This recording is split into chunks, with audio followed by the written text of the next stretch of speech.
Let us pray.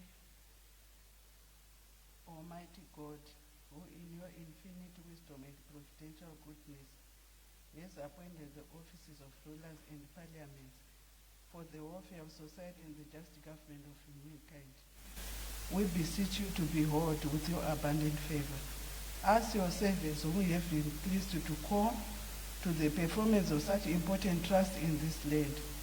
Let your blessing descend upon us here in Parliament assembled, and grant that we may, as in your presence, treat and consider all matters that shall come under our deliberation in so just and faithful a manner as to promote your honor and glory, and to advance the good of those whose interests you have committed to our charge, all which we ask in the name and for the sake of our Lord and Savior, Jesus Christ. Amen.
Are there any point of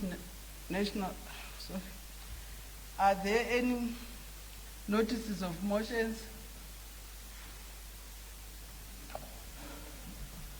Honorable Chidua.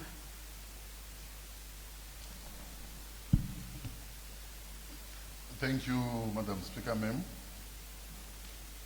I rise to give notice that on the 29th of July, that this House considers and adopts the report of the Portfolio Committee on Industry and Commerce on the sugar value chain in Zimbabwe. I so submit. I've got another one. Please proceed. Thank you, Madam Speaker, ma'am. I give notice that on the 29th of July, that this House considers and adopts the report of the Portfolio Committee on Industry and Commerce on the fertilizer value chain. Thank you, Madam Speaker.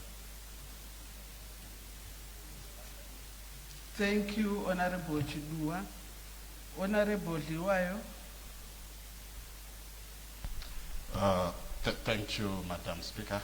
I rise to give notice that on Wednesday, the 29th of July, 2026, I will move the motion standing in my name that this House adopts the 2025 fourth quarter budget performance report for the Ministry of Finance, Economic Development and Investment Promotion, and the 2025 consolidated budget performance report.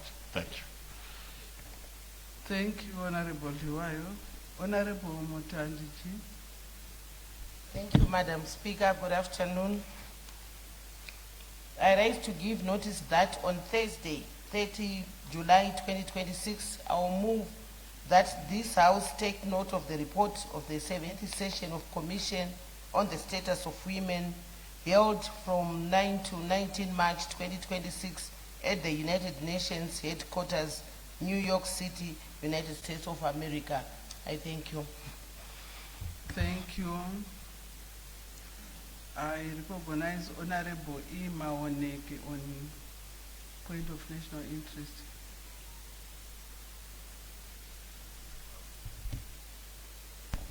Thank you, Madam Speaker, ma'am. Good afternoon.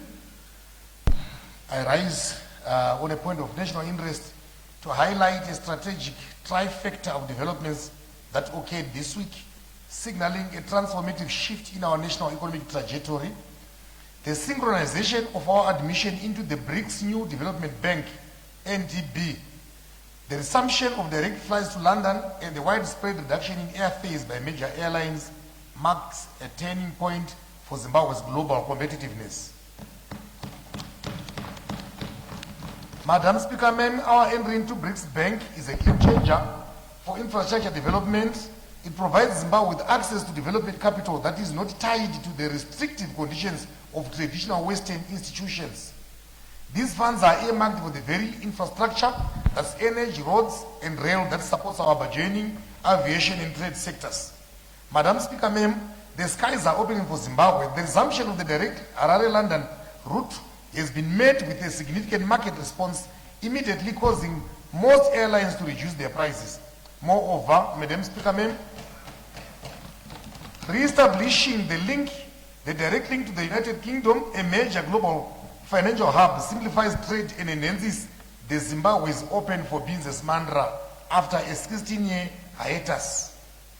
Madam Speaker, ma'am, as if that is not enough, furthermore, the President, Dr. Idi Mnangagwa, has with immediate effect removed all duplicative and unjustifiable access fees in the transport sector to reduce administrative and business costs. Kudos to Dr. Idi Mnangagwa. In conclusion, Madam Speaker, ma'am, the message is clear.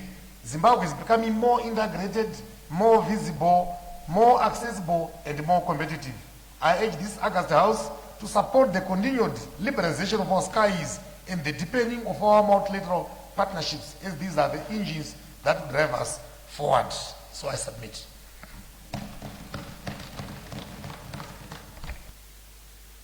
Thank you, Honorable Maoneke. Honorable Nyandorobi.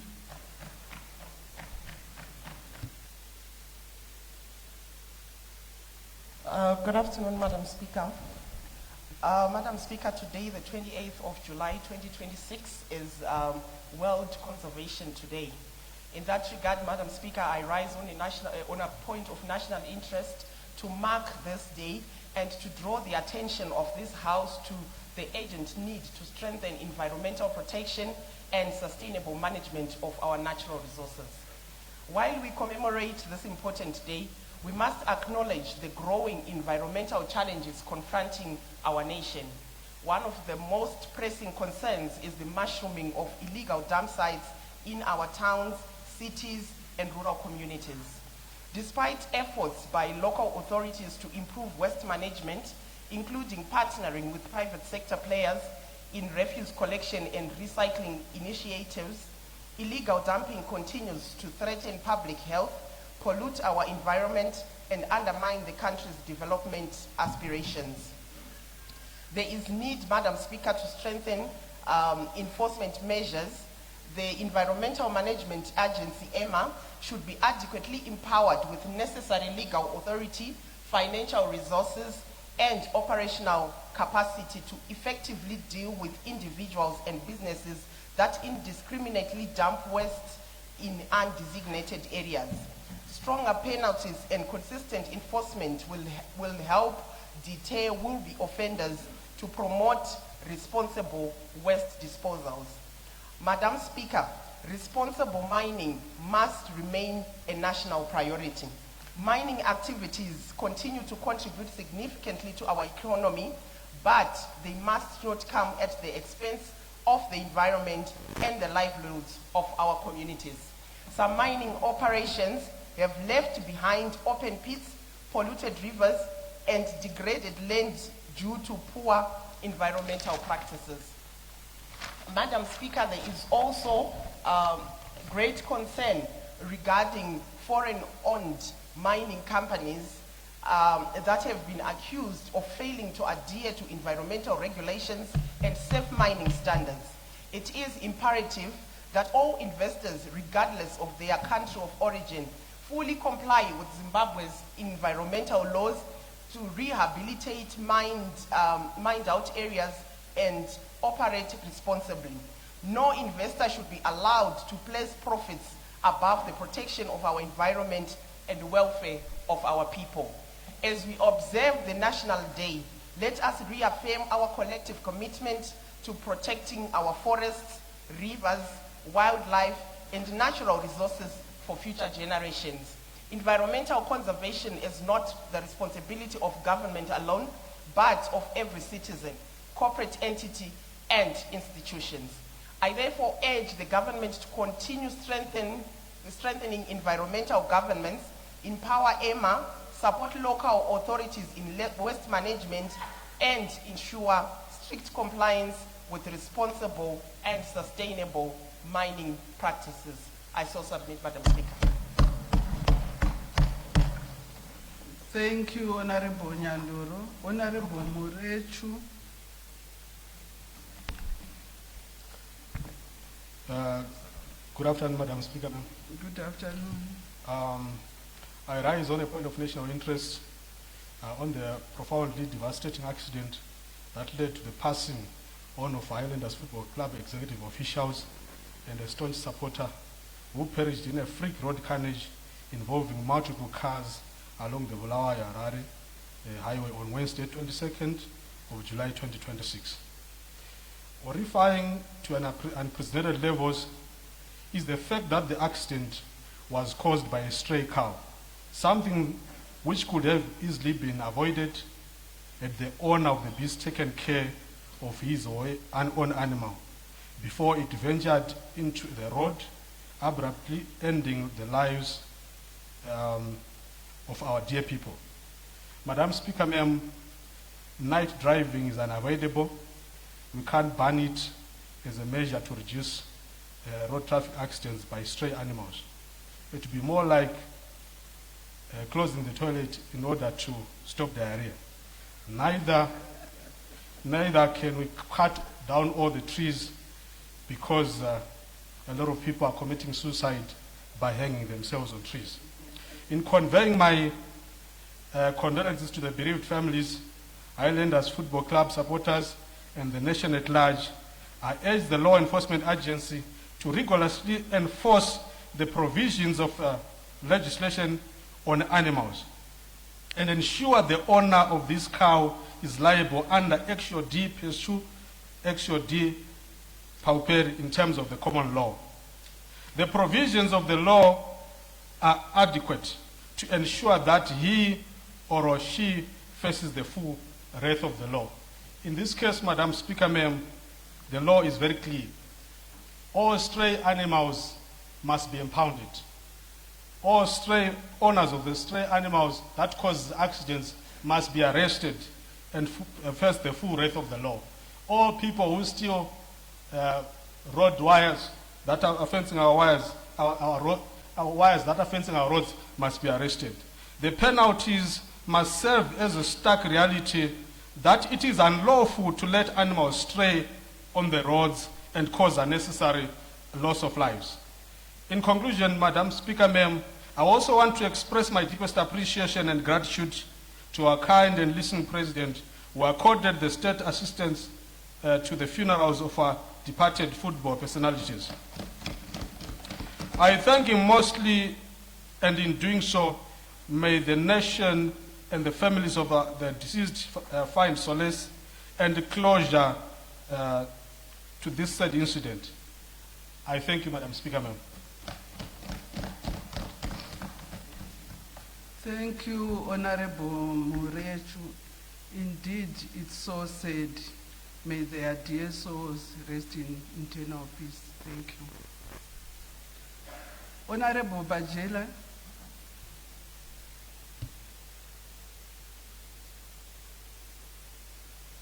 Good afternoon, Madam Speaker. Thank you so much for granting me this opportunity. I rise to draw the attention of this House to a public notice issued by the Office of the Master of the High Court calling for the finalization of deceased estates by the 31st of July 2026. While this initiative is commendable, the deadline is now not rapidly approaching, yet many Zimbabweans remain unaware of this important process. In both urban and rural communities, countless families still have unresolved deceased estates. Many beneficiaries do not know the legal procedure. Some lack the required documentation while others have never received adequate information on what is expected of them. If the deadline expires without sufficient public awareness, vulnerable families may face unnecessary prejudice. Specifically, the Master of the High Court may evoke clauses that allow the appointment of executors outside family structures. The services of such executors may be unaffordable to many families. I therefore respectfully call upon the Minister of Justice, Legal and Parliamentary Affairs to cause a 90-day extension of the current deadline. Such an extension would not undermine the objectives of the Master of High Court. Rather, it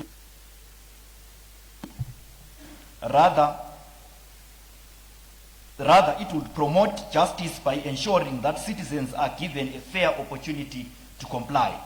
During this additional 90-day period, Madam Speaker, I further urge the Office of the Master of High Court to embark on a robust nationwide public awareness campaign using radio, television, newspapers, social media, community meetings, and traditional leadership structures. In addition, I request that the office conducts a dedicated workshop for members of parliament so that as legislators we are adequately equipped to educate and assist constituents with matters relating to the administration and finalization of deceased estates. Our appreciation of the legal framework on administration of estates will help us advise our constituents properly whenever requests arise. Madam Speaker, access to justice depends not only on the law itself, but also on public knowledge of that law. Let us ensure that no Zimbabwean is left behind simply because they were not adequately informed. I thank you. Thank you, Honorable Bajila. Your message will be conveyed to the responsible minister. Thank you. Privilege. What is your point of privilege? Maitabasa mbato wechigaro tosvika pakati pegore sema MP enyu ari kumiririra vanhu hatisati tambonzwa ripoti yekomiti yewelfare yedu kuti yakamira sei. Pane zvinhu zvizhinji zvatakawirirana pabhajeti zvikapropozwa nema-MP enyu pakaapuruvwa mari dzikanzi dzaiswa asati aziva kuti pane here zviri kufamba nekuti zvimwe zvacho mubato wechigaro zviri kukanganisa basa redu zvakafanana nenyaya yekuti vanhu vakaenda kana mumapublic hearing ma-MP enyu haasi kuwana mari dzavanofanira kunge vachipiwa nenguva. Maalawenzi edu takapedzisira kupiwa egore rapera. Saka ikumbirawo kuti vanoona nezvewelfare vambogarawo vozoudzawo ma-MP kuti nyaya dzewelfare yavo ma-MP dzakamira sei kuti tikwanise kuita basa redu nemazvo tiine zvikwanisiro zvakakwana. Maita basa.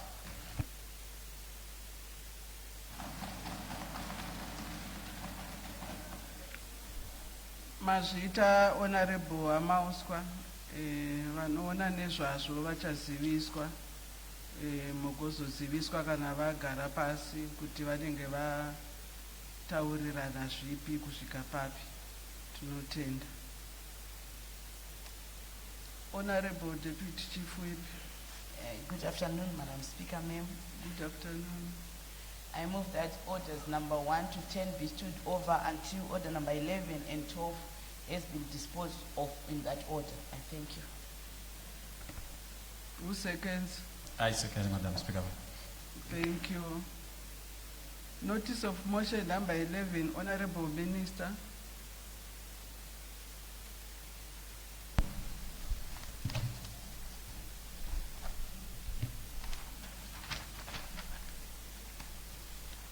Good afternoon, Madam Speaker, ma'am. On November 5, 2022, Chinese President proposed the establishment of the International Mangrove Center in Shenzhen, People's Republic of China, during the 14th meeting of the Conference of the Constructing Parties to the Ramsar Convention, COP14. On September 6, 2023, the 62nd Standing Committee meeting of the Ramsar Convention approved the regional initiative jointly proposed by the governments of China, Madagascar, and Cambodia to establish the International Mangrove Center in Shenzhen. On November 6, 2024, the signing ceremony for the establishment agreement of the International Mangrove Center was held in Shenzhen. Representatives from 18 countries as the first batch of member states formally signed the agreement and unveiled the plaque marking the official establishment of the IMC. While Zimbabwe does not have mangroves, which are one of a form of wetlands, we do have various types of wetlands. Further, the ecological principles are the same for mangroves and for wetlands. The IMC is part of the regional centers of excellency recommended by the Ramsar Convention on Wetlands, just like the Southern Africa Ramsar regional initiatives, which we have in the Southern region. Madam Speaker, the mission of the IMC is to promote international cooperation and joint actions in mangrove preservation, restoration, and wise and sustainable use, strengthen the implementation of the Convention and other relevant current and future environmental commitments, including but not least limited to the Cunningham-Montreal Global Biodiversity Framework, the Paris Agreement, the 2030 Agenda for Sustainable Development, along with its Sustainable Development Goals. Madam Speaker, the objectives of the agreement are to A, promote knowledge sharing and strengthen joint research cooperation on mangrove conservation, restoration, wise and sustainable use. B, enhance technology transfer and scientific and technical cooperation and training on mangrove conservation, restoration, wise and sustainable use. C, develop educational, information, communication, and public awareness mechanisms on mangroves and adjacent wetlands. And D, build and enhance capacity and conduct pilot projects on priorities for mangrove conservation, restoration, wise and sustainable use.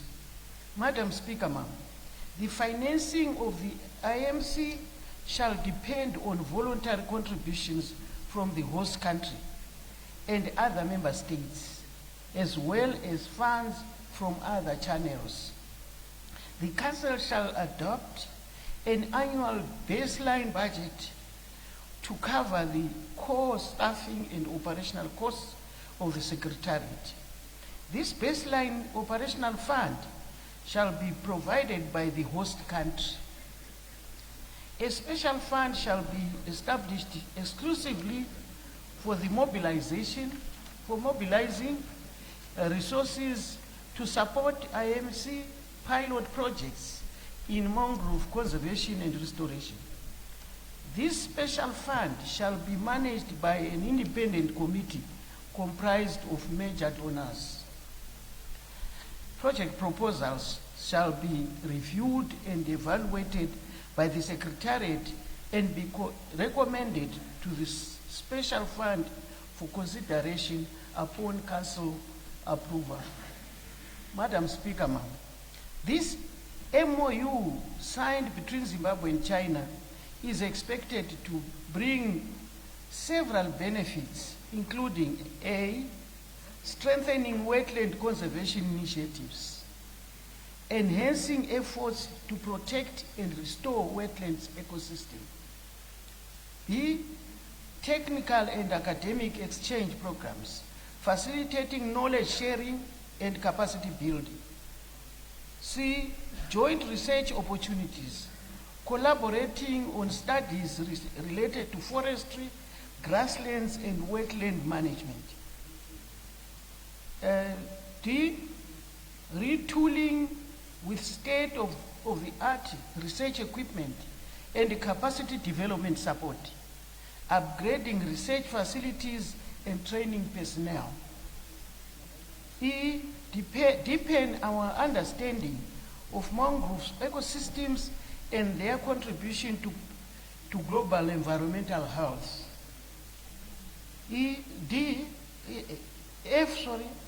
Foster international cooperation and knowledge sharing on mangrove conservation, thereby advancing our shared goals. Madam Speaker, ma'am, the key provisions of the agreement are summarized as follows. Article 1 provides the establishment of the International Mangrove Center. The IMC shall operate as an independent, non-profit and intergovernmental international organization, serving as an ecosystem-based responsible research and innovation to the Convention on Wetlands.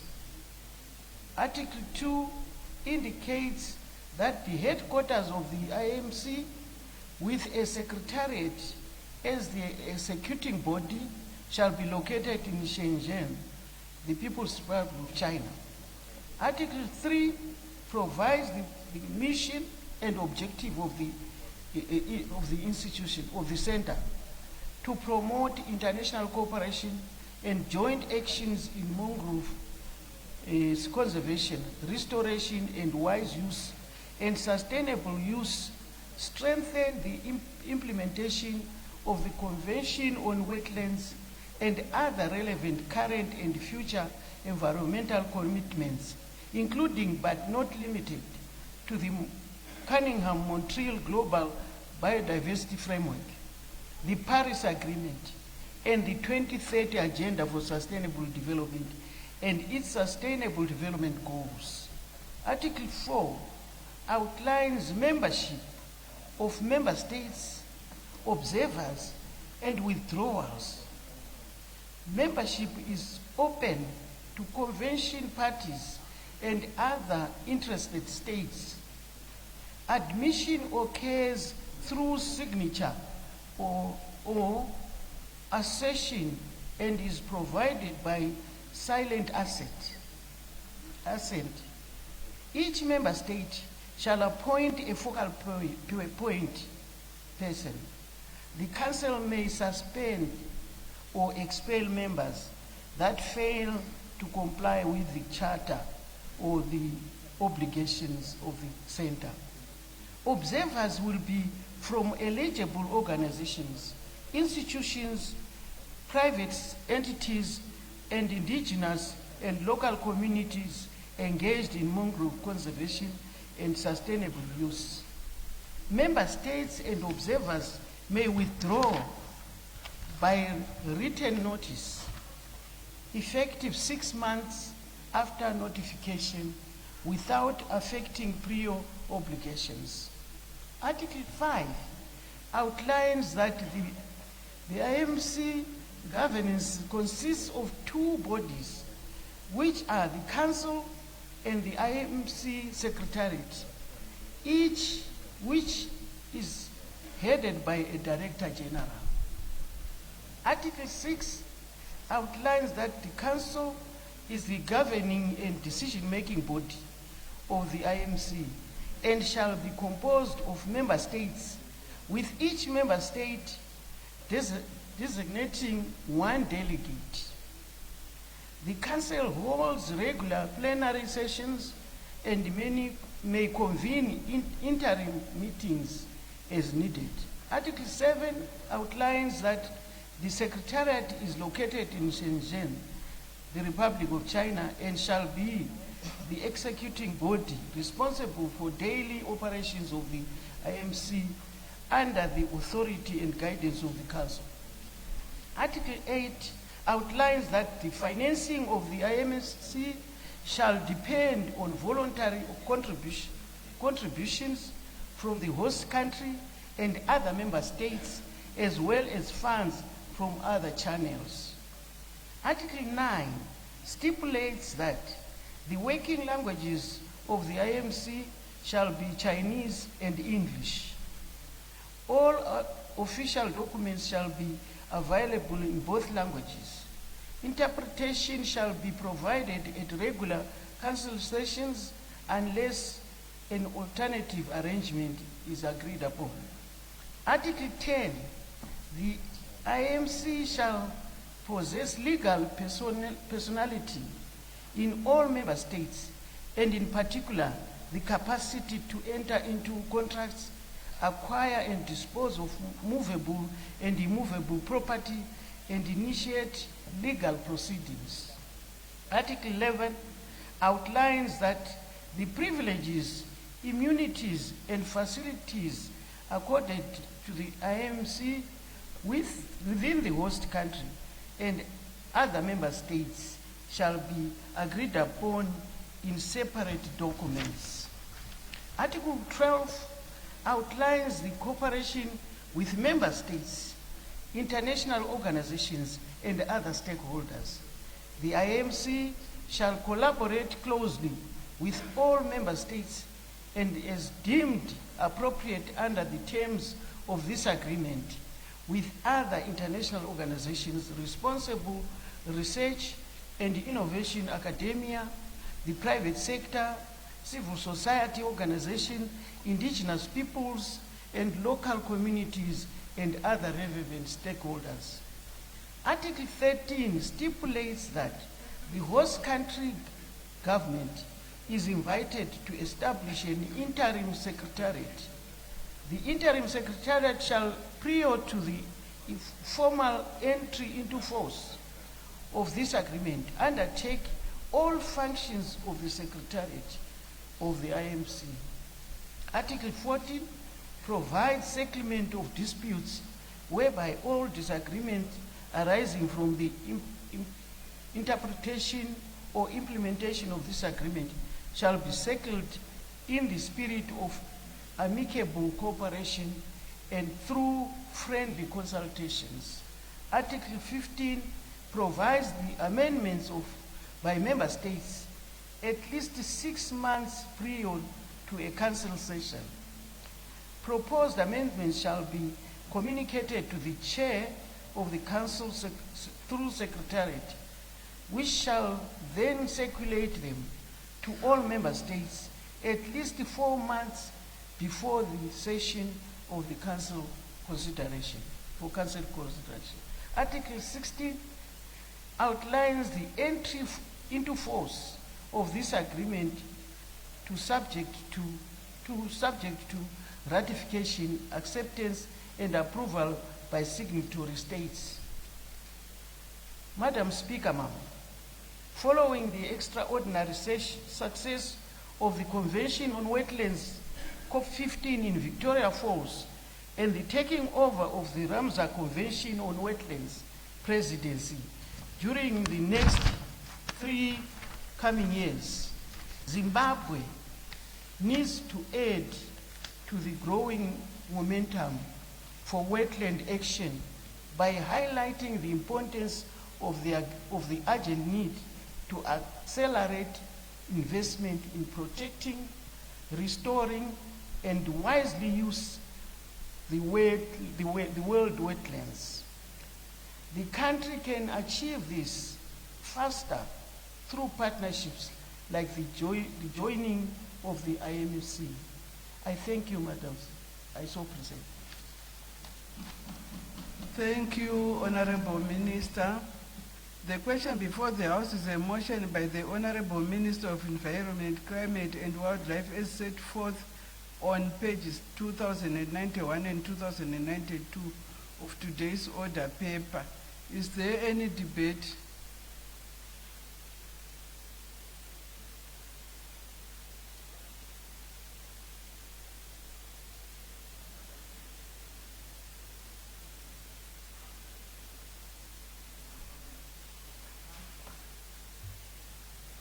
Point of privilege, Madam Speaker.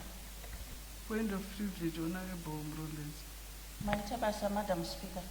Madam Speaker, I think agreement yauya na Honorable Minister yada kuti ratify munomu.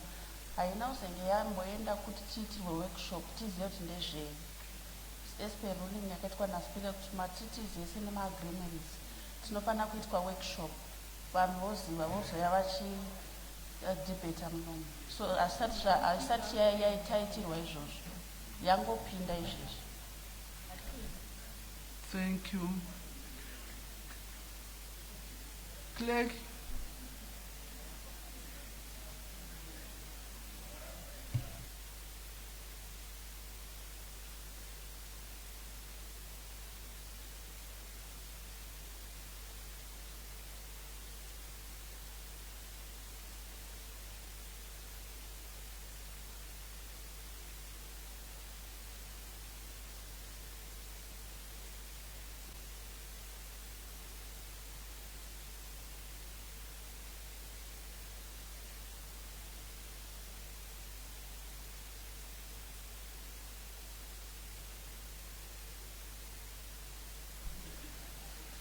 Thank you, Honorable Murombezi. We will adjourn the debate to allow the honorable members to attend the workshop. Then we will debate it later.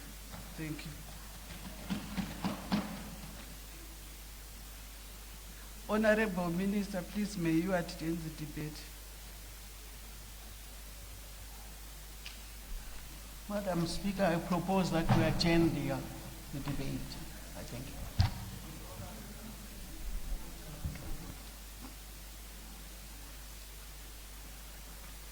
you. It has been moved that the debate be now adjourned. Is there any debate? I put the question that the debate be now adjourned. Those who have that opinion say aye. Those of the contrary opinion say no. I think the ayes have it. The ayes have it. The question is accordingly affirmed and the debate is adjourned to what day, Honorable Minister? Honorable Minister.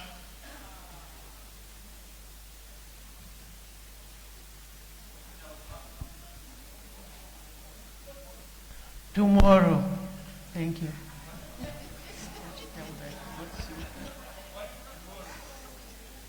Thank you, Honorable Minister. Notice of motion number 12, Honorable Minister. Notice of motion number 12.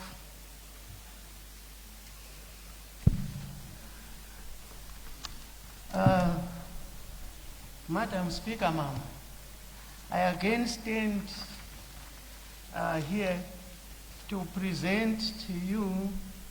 It is an honor to move the motion for the ratification of this agreement before this House. The agreement on the conservation and sustainable use of marine biodiversity of areas beyond national jurisdiction under the United Nations Convention on the Law of the Seas was adopted on the 19th of June 2023. Zimbabwe signed the agreement on 5th March 2025. ENCLOS is the regulatory framework for the environmental protection of the oceans. However, parties to the ENCLOS had identified a gap in the convention, being that there were no provisions governing Honorable Minister. Please, may you approach the clerk's table.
You may proceed, Honorable Minister.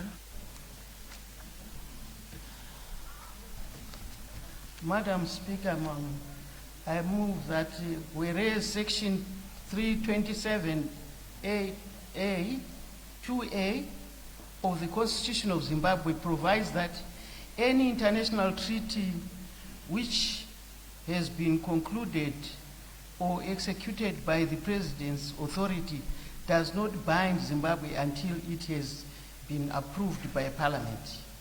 Whereas Zimbabwe signed the agreement under the United Nations Convention on the Law of the Seas, on the Convention and Sustainable Use of Marine Biodiversity of Areas Beyond the National Jurisdiction Agreement on the 5th of March 2025. Whereas the agreement entered into force on the 17th of January 2026, 120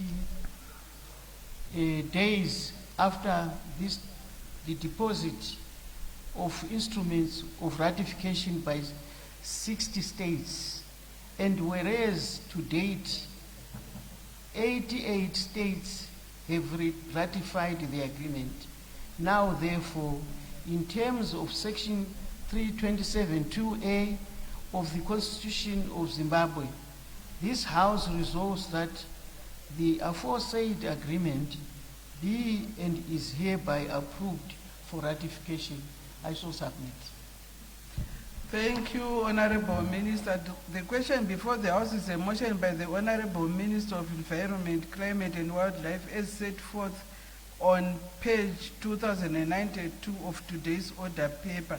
Is there any debate?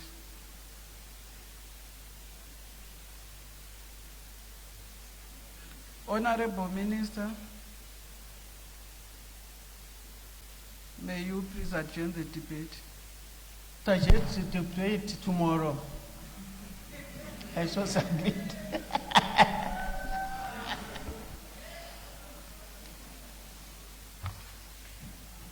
It has been moved that the debate be now adjourned. Is there any debate?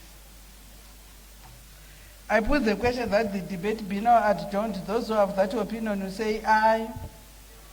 Those of the contrary opinion will say no. I think the ayes have it. The ayes have it. The question is accordingly affirmed and the debate is adjourned. To what day, Honorable Minister?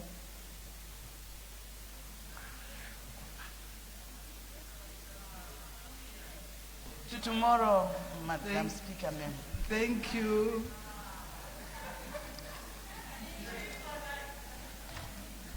Madam Speaker, ma'am, I move that orders number 13 to order number 18 be stood over until order number 19 has been disposed of. I thank you. Who seconds? I second, Madam Speaker.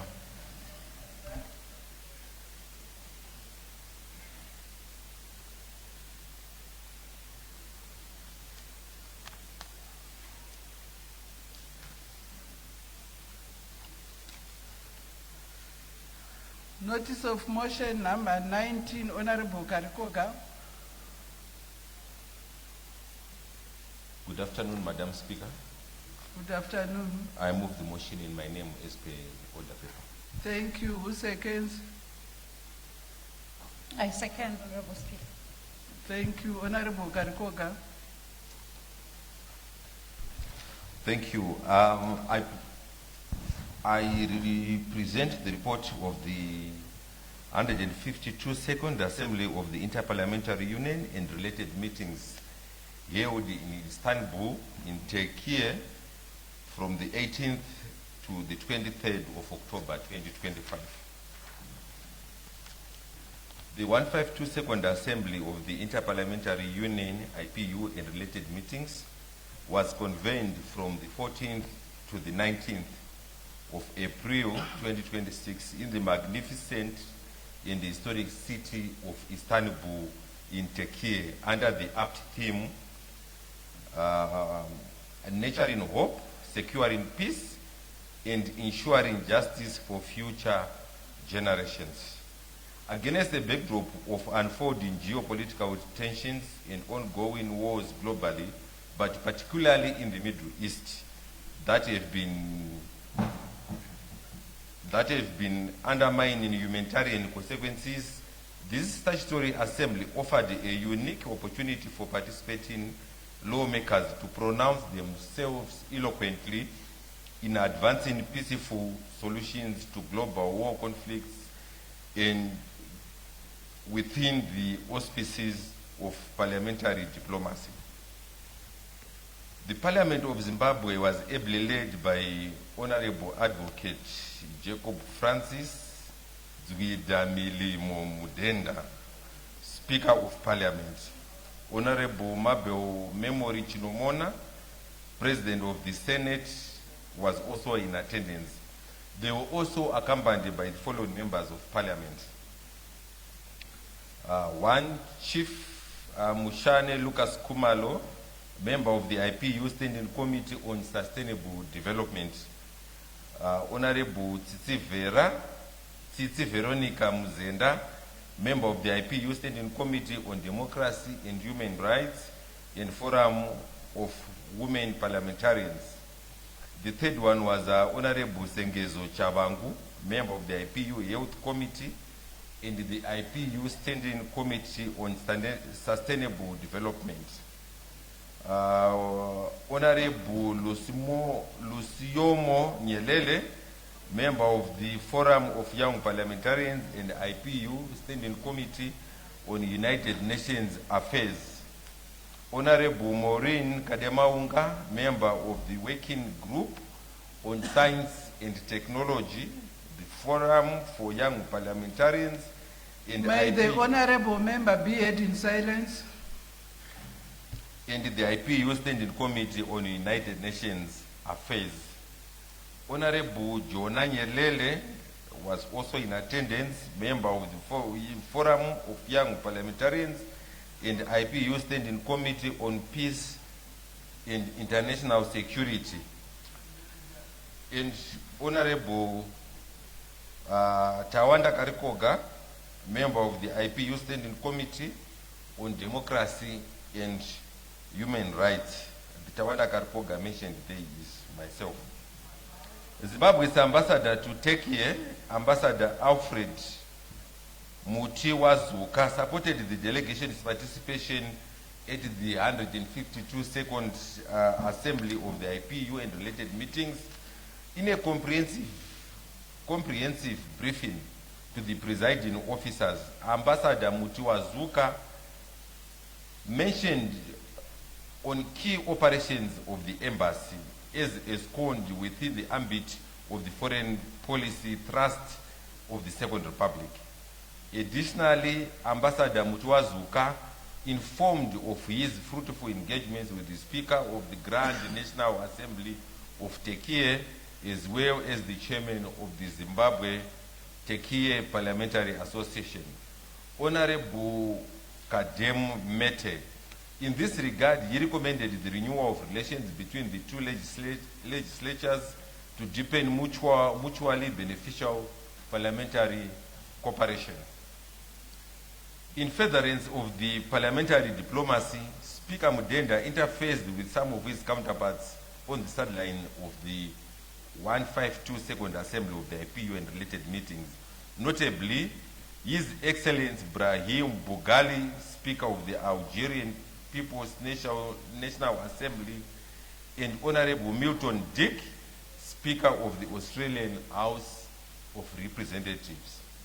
The meeting with the Algerian Speaker sought to bolster relations between the two legislations as well as to consolidate positions on the international fora anchored on shared values and principles.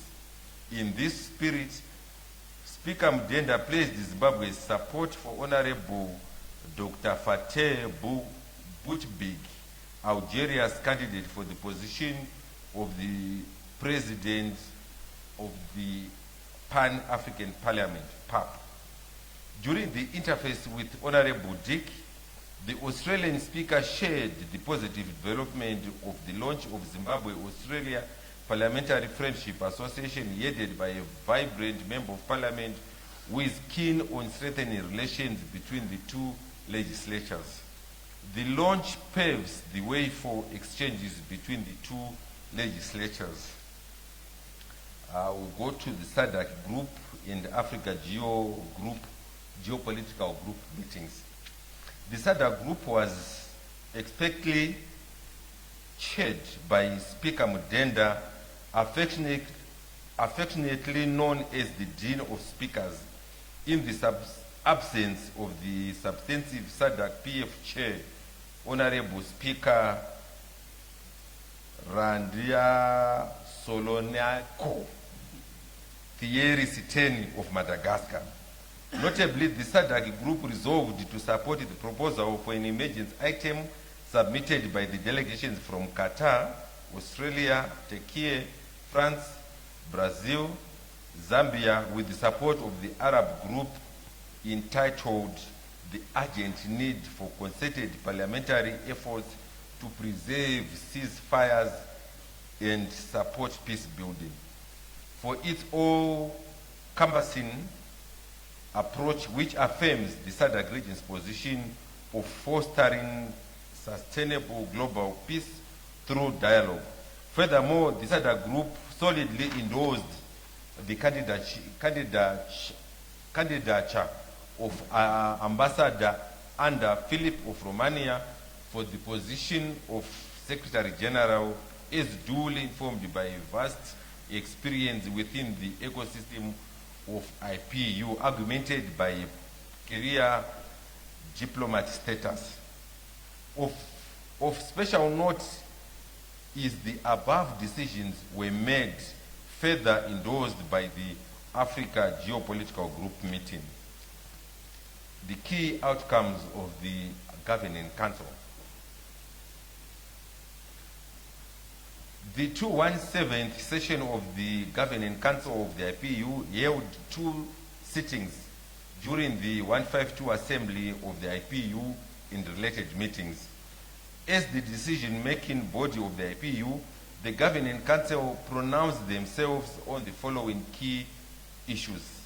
Number 1, the Governing Council approved the IPU strategy for the 2027 to 2031 period, a result of broad consultation with member parliaments and other stakeholders. The new IPU strategy is underpinned by the IPU policy work on peace and security, democracy, human rights, sustainable development, climate action, and gender equality and youth participation. Number 2, the Governing Council took note of the report of the activities of the President, which highlighted notable activities undertaken by the President in furtherance of the IPU strategic objectives. Number 3, furthermore, the Governing Council took note of the impact report of the IPU activities as presented by the Secretary General. Of particular note is that the Inter-Parliamentary Union made significant strides in implementing its 2022 to 2026 strategy through a renewed focus on its regional mission to bring in parliamentarians together to advance peace, democracy, and development. The Governing Council was satisfied that the IPU financial status is healthy. However, parliaments with outstanding arrears were encouraged to clear in order to avoid censure in line with the IPU statutes. The general debate, Madam Speaker, a special segment with keynote speakers was held at the start of the general debate of the theme, on the theme of the Assembly entitled "Nurturing Hope, Securing Peace, and Ensuring Justice for Future Generations." In remarks delivered during the general debate on the theme, Speaker Mudenda extolled the theme for upholding the 1945 United Nations Charter and the 2030 Agenda for Sustainable Development, particularly SDG 16, which aims to advance inclusive, peaceful societies, access to social justice, and accountable institutions at every level of governance. Regrettably, Speaker Mudenda noted that despite these commitments, The Sustainable Development Report 2024 confirms that SDG 16 remains among the most severely off track of all 17 sustainable goals. The Honorable Speaker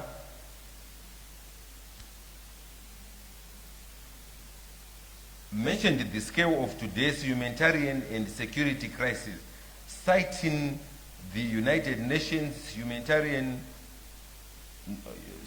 citing the UNHCR 2023 report indicating that over 117 million people have been forcibly displaced from their homes, while no fewer than 2 billion people live in fragile, conflict-affected, or violent settings. To compound an already perilous scenario, Africa has recorded 44 million internally displaced persons and cross-border refugees, warning that these realities threaten the promise of the African Union silencing the guns initiative and the ambitions of Agenda 2063. Emphasizing that nurturing hope amid ongoing global conflict requires unwavering conviction, Speaker Mudenda exhorted that hope does not disappoint. He explained that justice, understood as fairness, equity, and moral rights, guarantees peace in both present and future generations. He also stressed that the peace dividend must be premised on total respect for international law, rejecting any approach rooted in unipolar hegemony. Madam Speaker, I will go to forum on women parliamentarians. As per established practice, the Forum of Women Parliamentarians held its 41st session prior to the 152 Second Assembly of the IPU on the 15th of April 2026. President of the Senate, Honorable Chinomona Zimbabwe, mentioned Zimbabwe's position during discussion of draft resolution on the role of parliamentarians in establishing robust post-conflict management mechanisms and restoring a just and lasting peace. In this regard, she illuminated the Parliament of Zimbabwe's experiences, indicating that lasting peace is not achieved by ending conflict alone, but by justice, inclusion, and meaningful participation of often excluded voices, especially women and youth. Furthermore, she highlighted that women parliamentarians are quintessential in the peace processes, as their exclusion risks weakening sustainable recovery and stability. Accordingly, she opined that women and girls are not only beneficiaries of peace, but essential architects of it. Guided by Zimbabwe's constitution, she explained that Zimbabwe is strengthening conflict management and monitoring peace-building efforts, advancing protection from gender-based violence through enforcement and survivor support services aligned within the edges of Zimbabwe's national gender policy, as well as placing peace and good governance at the center of development under the Zimbabwe National Development Strategy 2, which will run in 2026 to 2030.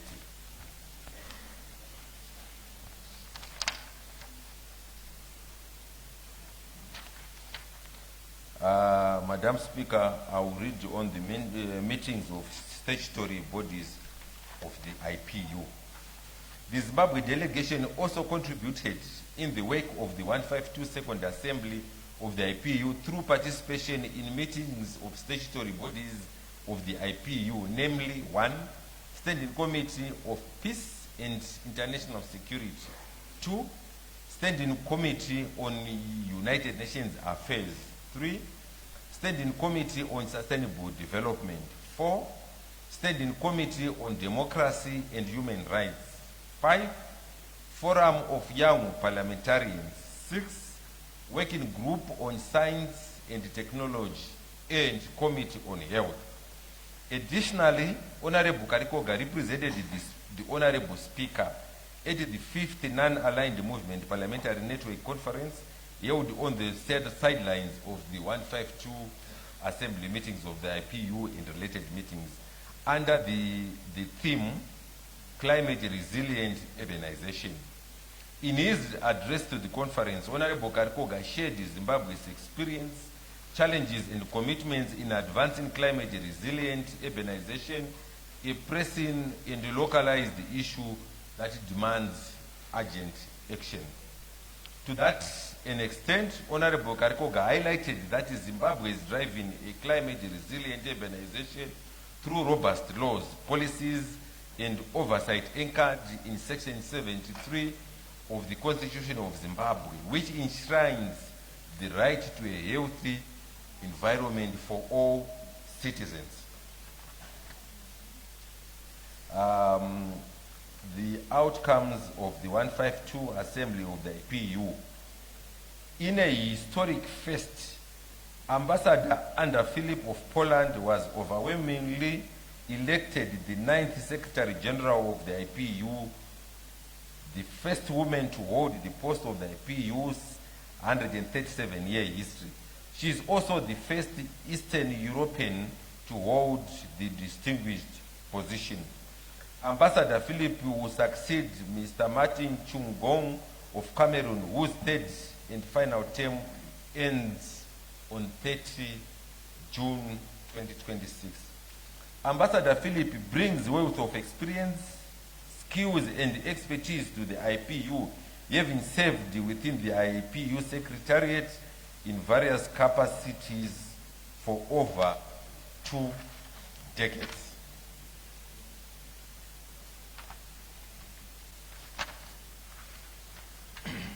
Madam Speaker, I will go to the closing ceremony.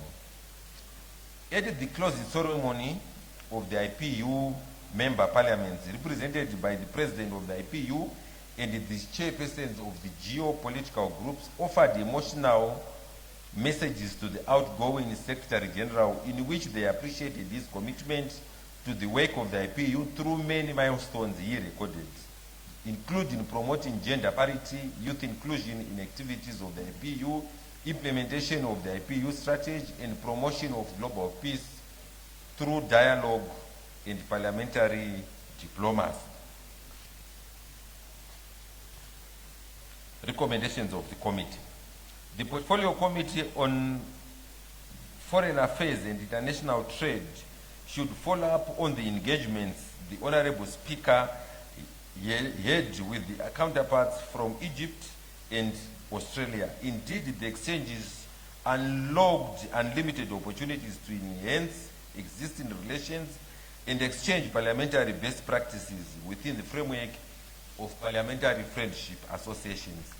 In this regard, there is need to expedite the operationalization of these associations to yield tangible outcomes. Additionally, there is need to renew exchanges with the Grand National Assembly of Turkey. This should be during the second quarter of 2026. Parliament should align its legislative oversight and representative functions with the resolutions adopted at the 152 second IPU Assembly, especially those relating to post-conflict peace building, sustainable economic ecosystems, and the regulation of artificial intelligence. This includes strengthening relevant portfolio committees to track implementation of those global commitments at national level. In light of the emergency resolution on ceasefires and peace building, Parliament of Zimbabwe should intensify its role in parliamentary diplomacy by advocating for peace conflict resolution through regional and international platforms such as SADC-PF, the African Parliamentary Union, and the Pan-African Parliament. The Parliament should strengthen the institutional capacity of Zimbabwe's Women Parliamentary Caucus and the Forum of Young Parliamentarians to ensure inclusive participation in governance in line with the outcomes of the Forum of Young Parliamentarians and the Forum of Young Parliamentarians. There is need for enhanced domestication of international frameworks such as the UN Security Council Resolution 1325 on women, peace and security, as well as strengthened oversight on gender-based violence interventions in line with the Zimbabwe National Gender Policy of 2025 to 2030. The Parliament of Zimbabwe should ensure timely settlement of its financial obligations to the IPU to maintain good standing and continue participating fully in IPU programs and decision-making processes. In conclusion, Madam Speaker, the delegation expresses its gratitude to the government of Zimbabwe and Parliament for affording it the opportunity to represent the institution at the high-level assembly. Accordingly, the delegation calls on thematic and portfolio committees and caucuses to implement to an extent possible the resolutions the resolutions under their purview. The full text of resolutions have been circulated. I so submit, Madam Speaker. Thank you. Thank you, Honorable Garikoga. The question before the House is a motion by Honorable Garikoga that this House takes note of the delegation report of the 152nd Assembly of the Inter-Parliamentary Union and related meetings held in Istanbul, Turkey, from 18 to 23 October 2025. Is there any debate? Honorable Kademaunga. Thank you, Madam Speaker. Good afternoon to you. Good afternoon. Madam Speaker, I rise to second the motion on the report of the 152nd Assembly of the Inter-Parliamentary Union held in Istanbul, Turkey, and in doing so, I wish to associate myself fully with the comprehensive presentation made by the mover of this report, Honorable Garikoga. I commend our delegation for its active participation across the Assembly, the Governing Council, the standing committees, and various statutory bodies of the IPU. The report before us, Madam Speaker, ma'am, reflects an assembly convened at a defining moment in international affairs. As it is rightly observed by the report, the theme, nurturing hope, securing peace, and ensuring justice for future generations, was a timely response to an increasingly fractured global order, characterized by armed conflict, humanitarian crisis, and growing geopolitical tensions. It is therefore, Madam Speaker, ma'am, significant that this Assembly reaffirmed parliamentary diplomacy as an indispensable complement to traditional statecraft and diplomacy. At a time when diplomatic channels are often constrained by political interests, parliaments continue to provide a unique space for principled dialogue, consensus building, and also the pursuit of peaceful solutions. The report, Madam Speaker, ma'am, further records that the Assembly adopted the Istanbul Declaration and significantly the emergency resolution which called for concerted parliamentary efforts to preserve ceasefires and support peace building. As the report notes, Madam Speaker, ma'am, I think this is very important. This marks the first successful adoption of an emergency item in 3 years at the Inter-Parliamentary Union, meaning that for 3 years the Inter-Parliamentary Union had met at assemblies twice a year and failed to agree on an emergency item. But now this achievement for me demonstrates that despite profound geopolitical divisions, parliamentary engagement continues to build consensus where conventional diplomacy often reaches an impasse. It is a timely reminder for us as Parliament that dialogue remains one of the most enduring instruments of peace. Madam Speaker, ma'am, I am particularly encouraged that the report consistently highlights how the Assembly linked peace with justice, accountable governance, and inclusive development. It reminds us that peace cannot simply be understood as the absence of conflict. It is sustained by institutions that uphold the rule of law, that protect fundamental rights, and inspire public confidence. Our work as legislators, therefore, learning from this assembly of the IPU, must extend beyond making laws through just effective oversight and meaningful representation. But Parliament itself must become an instrument of peace building and democratic resilience. The report also highlighted, Madam Speaker, the Governing Council's adoption of the IPU strategy for 2027 to 2031. I think that is the Parliament of Zimbabwe must seize the opportunity to leverage the strategy's technical cooperation, because as it was highlighted in the report, I think there are opportunities for peer learning, for institutional capacity building initiatives that are supported by the IPU in their strategy for 2027 to 2031, particularly in areas of climate governance, artificial intelligence, gender equality, youth participation, and peace building. Equally, I think the resolutions adopted at the Assembly should be systematically domesticated through the work of our portfolio committees, so that our international commitments are translated to measurable national outcomes. I also want to speak to one other aspect, Madam Speaker, ma'am. I particularly welcome the work of the Standing Committee on Democracy and Human Rights, as reported in the report on advancing parliamentary engagement with artificial intelligence. The report correctly acknowledges that while AI presents unprecedented opportunities, it also introduces profound governance challenges requiring informed legislative leadership. As lawmakers, we cannot afford to regulate yesterday's problems while tomorrow's technologies reshape our societies.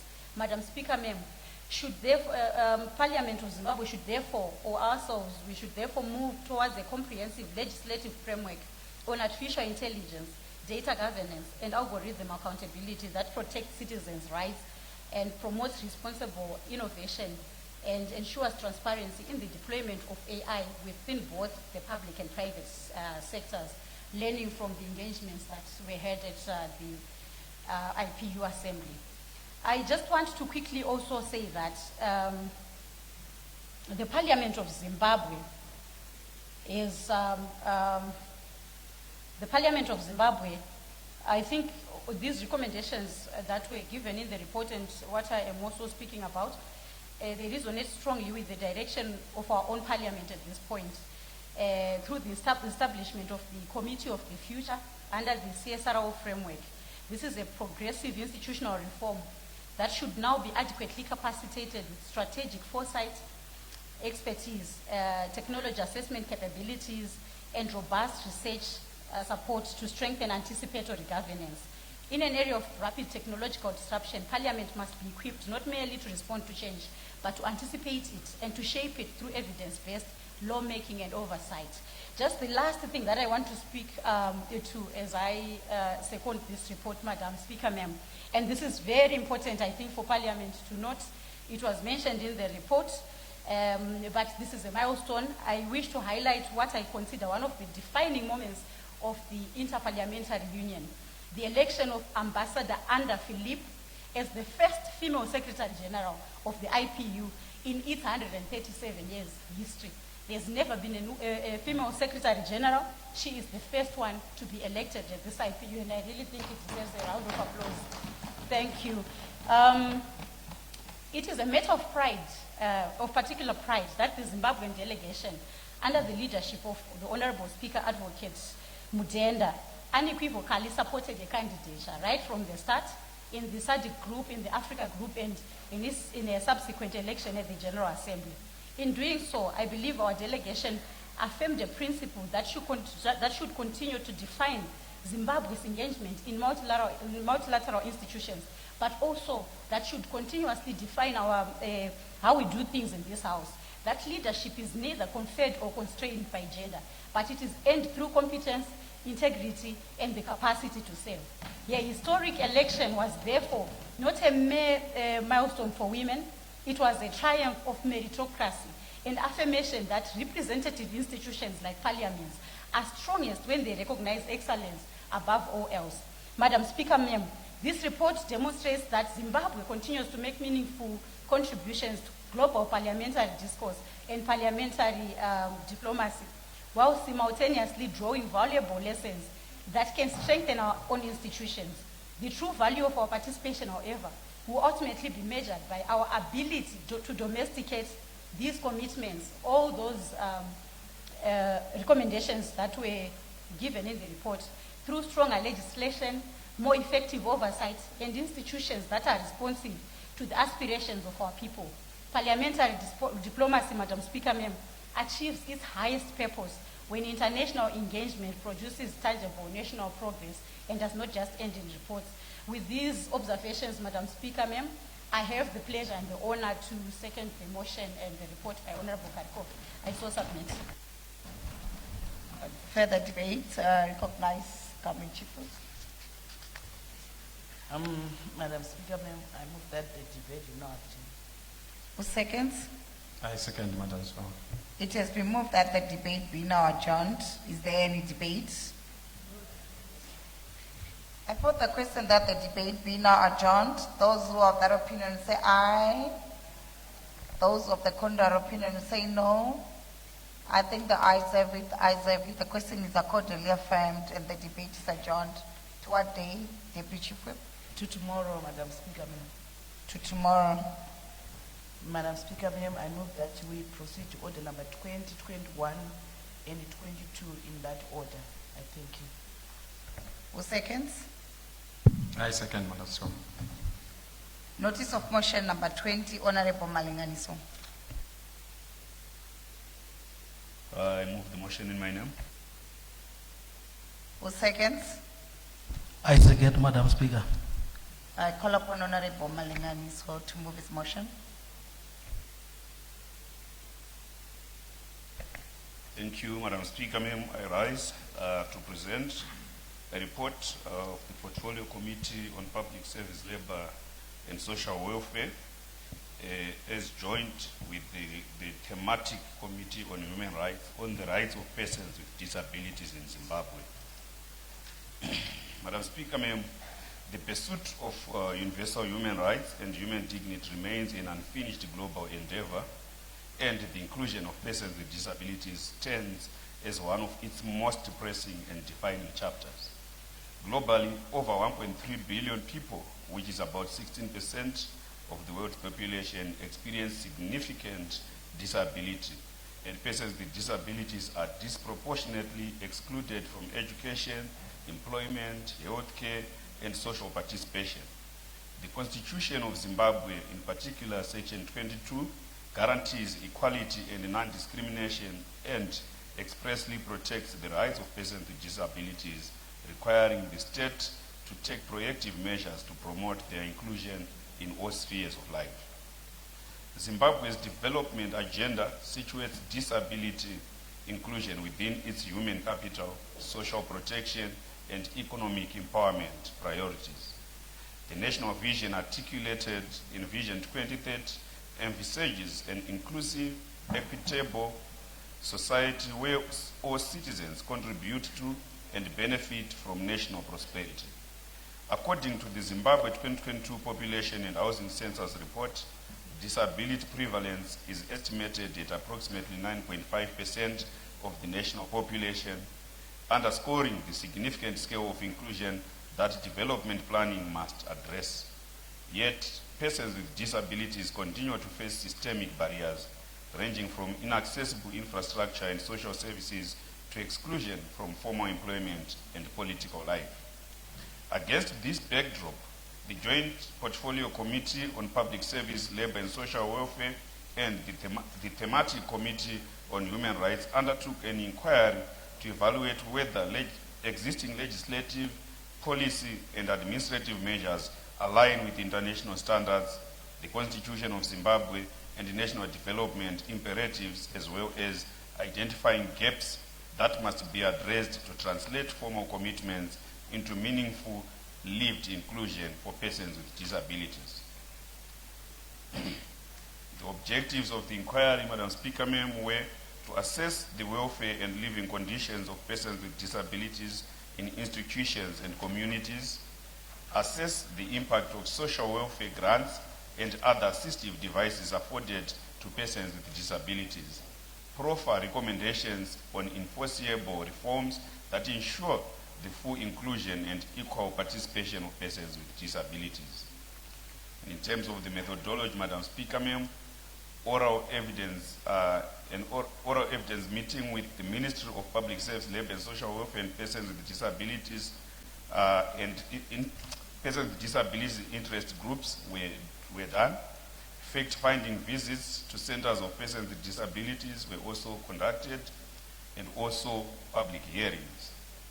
I will turn, Madam Speaker, to commit findings, and I'll start with the legal and policy framework governing the rights of persons with disabilities. The first is the United Nations Convention on the Rights of Persons with Disabilities, commonly known as the UNCRPD, which was ratified by Zimbabwe on 23 September 2013, committing the state to upholding the rights of persons with disabilities in line with international standards. The UNCRPD emphasizes accessibility, participation, and equality as guiding principles for national policies and practices. The second, Madam Speaker, ma'am, is the African Disability Protocol. And Zimbabwe has ratified and domesticated the protocol. On the African Protocol, it's the African Disability Protocol, which was also ratified and domesticated by the state. The third is the Constitution of Zimbabwe. Madam Speaker, ma'am, the Constitution of Zimbabwe enunciates disability issues as a national objective. Section 22 and 83 articulate significant advancement towards expanding the rights of persons with disabilities in the country. It guarantees rights to equality and non-discrimination. It states that persons with disabilities have the right to dignity, respect, and the opportunity to live independently. The Constitution further mandates the state to take appropriate measures to ensure full participation and equality for persons with disabilities in various aspects of life, including education, employment, and health care. Then, when we conducted the interviews and the visits and the public hearings, we were guided by the Disabled Persons Act, Chapter 1701 of 1992, that has since been repealed and replaced by the Persons with Disabilities Act, Chapter 1713 of 2025. Then there's the National Disability Policy, Madam Speaker. The policy, which was launched on the 9th of June 2021, outlines the government's commitment to enhance the quality of life for persons with disabilities. The policy sets key standards, an implementation framework, and responsibility and accountability under each key standard. The policy ensures multi-sectoral responsibility for upholding the rights of persons with disabilities among the 26 government line ministries, parastatals, independent commissions, and organizations of and for persons with disabilities. Madam Speaker, ma'am, I turn to measures to uphold disability rights by the Ministry of Public Service, Labour and Social Welfare, and I begin with education.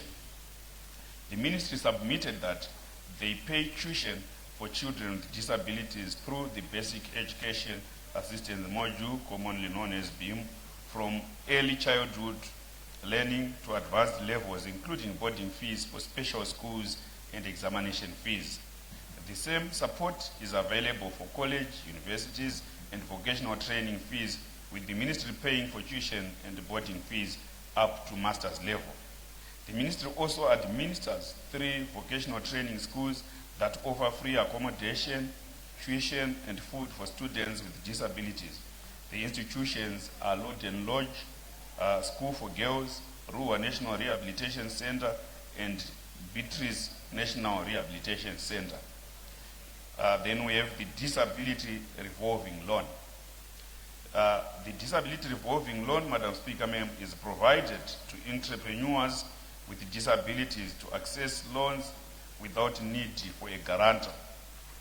The ministry submitted that a maximum of $1,000 payable in local currency at the prevailing interbank rate is availed to an individual as startup support, and recipients can embark on a project of their choice. Then I turn to employment, Madam Speaker. The ministry submitted that the Public Service Commission was the biggest employer of persons with disabilities and pays salaries for those in need of personal assistance. Then submissions from organizations for persons with disabilities. The committee, Madam Speaker, consulted with the National Council of Disabled Persons of Zimbabwe and the National Association of Societies for the Care of the Handicapped and came up with the following findings. The first is access to health care and communication rights. Persons with disabilities in Zimbabwe continue to encounter major barriers in accessing healthcare services, particularly due to communication challenges, inaccessible infrastructure, and discriminatory attitudes within health institutions. Madam Speaker, the hearing impaired persons face severe exclusion because there are very few qualified sign language interpreters in public healthcare facilities, resulting in misdiagnosis, breaches of confidentiality, and inadequate treatment outcomes. Organizations further submitted that many patients with hearing impairments rely on family members to interpret sensitive medical information, compromising both dignity and quality of care. Physical inaccessibility of clinics and hospitals further disadvantages persons with mobility impairments, while healthy information is rarely available in Braille, sign language, or simplified formats. Women with disabilities experience compounded discrimination in maternal health care, including lower access to prenatal care and higher maternal health risks compared to non-disabled women. I turn, Madam Speaker, to education rights and inclusive learning. The committee established that despite constitutional guarantees on the right to education, children with disabilities continue to experience widespread exclusion from Zimbabwe's education system. Studies cited in the submissions revealed that only a small proportion of children with disabilities have access to formal education, while many schools lack ramps, accessible toilets, adaptive learning materials, specialist teachers, and inclusive teaching methodologies. Negative societal attitudes and limited teacher preparedness further reinforce exclusion, particularly for girls with disabilities and children in rural communities. Evidence also showed that children with disabilities often begin school much later than their non-disabled peers due to accessibility barriers and inadequate support systems. Underfunding of inclusive education programs and insufficient beam support for learners with disabilities contribute to high dropout rates and poor educational attainment, thereby perpetuating long-term poverty and social exclusion.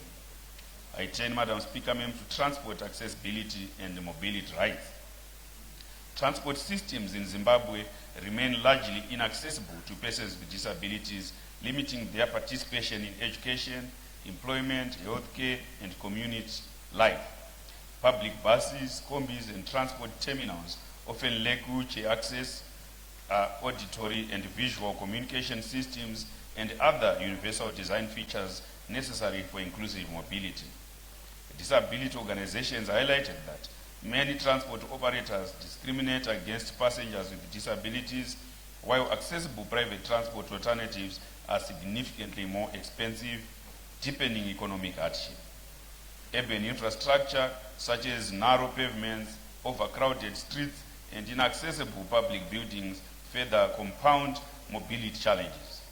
The absence of a fully operational inclusive public transport policy continues to undermine constitutional commitments to accessibility and equality. I turn, Madam Speaker, to economic exclusion and poverty. Organizations submitted that persons with disabilities face disproportionately high levels of unemployment, poverty, and economic marginalization in Zimbabwe. Many are excluded from formal employment opportunities due to workplace discrimination, inaccessible work environments, and limited access to vocational training and assistive technologies. Women with disabilities are particularly vulnerable to exploitation, gender-based violence, and dependence on informal livelihoods. The high cost of assistive devices such as wheelchairs, hearing aids, and screen reader software places them beyond the reach of most households, while social protection programs remain inadequate and inaccessible to many beneficiaries. This creates a vicious cycle in which poverty increases vulnerability to disability, while disability simultaneously reinforces deeper poverty and dependence. I turn, Madam Speaker, Ma'am, to social stigma and cultural discrimination. The committee noted that deeply entrenched cultural beliefs and stigma continue to undermine the dignity and social inclusion of persons with disabilities in Zimbabwe.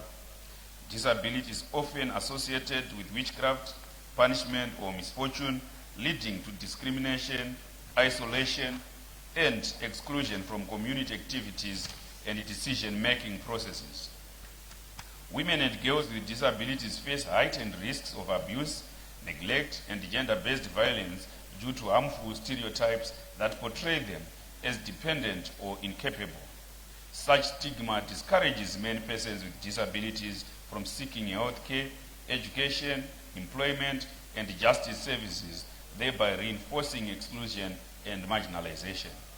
Disability organizations have therefore emphasized the importance of community awareness campaigns, anti-stigma programs, and engagement with traditional and community leaders to transform societal attitudes toward disability. I turn, Madam Speaker, Ma'am, to access to justice and political participation.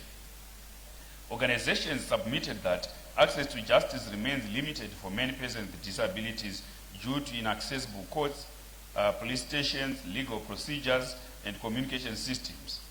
Disability organizations reported that many public hearings, legal documents, and civic participation processes are not available in accessible formats such as Braille, plain language, or sign language interpretation.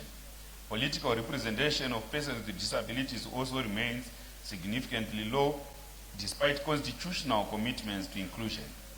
Current parliamentary representation does not adequately reflect the proportion of persons with disabilities within the national population, limiting their influence on policy making and governance. Voting procedures and electoral systems also remain inaccessible to many visually impaired and intellectually disabled citizens, compromising the secrecy and independence of the ballot. I turn, Madam Speaker, Ma'am, to welfare and living conditions of persons with disabilities in institutions. And I start with overcrowding. Madam Speaker, the committee established that the living conditions in institutions catering for persons with disabilities were, in some instances, substandard, overcrowded, and inconsistent with minimum human dignity thresholds envisaged in the Constitution. At Jairus Jiri School for the Blind in Kadoma, enrollment exceeded institutional carrying capacity, resulting in overcrowded boarding facilities where primary and secondary learners were compelled to share limited space. Then I turn to infrastructure, Madam Speaker, Ma'am. The committee noted that dilapidated and inadequate infrastructure is a widespread and systemic challenge across institutions of persons with disabilities, significantly undermining living conditions and service delivery. At Sloela Old People's Home in Kwekwe, facilities were in a deteriorated state and lacked reliable water sources, while Jairus Jiri School for the Blind in Kadoma was operating beyond its intended capacity, resulting in overstretched boarding and sanitation facilities. At Lodge and Lodge in Mtare, there was a challenge of non-disability-friendly accommodation, and similarly at Yugo School for the Blind in Mashingo, incomplete infrastructure projects and rising enrollment have led to congested learning and residential spaces. I turn, Madam Speaker, Ma'am, to health care and rehabilitation. The committee established that access to health care and rehabilitation services for persons with disabilities was severely constrained. Across institutions and communities visited, there was a pronounced shortage of specialized personnel, including physiotherapists, audiologists, and rehabilitation practitioners, coupled with inadequate equipment and poorly resourced facilities. At Ishe Anesu Rehabilitation Center in Harare, the physiotherapy unit is ill-equipped and lacks a resident therapist, significantly limiting the effectiveness of rehabilitation programs, while at Sloela Old People's Home, access to essential medication for conditions such as epilepsy and psychiatric disorders was inconsistent and inadequate.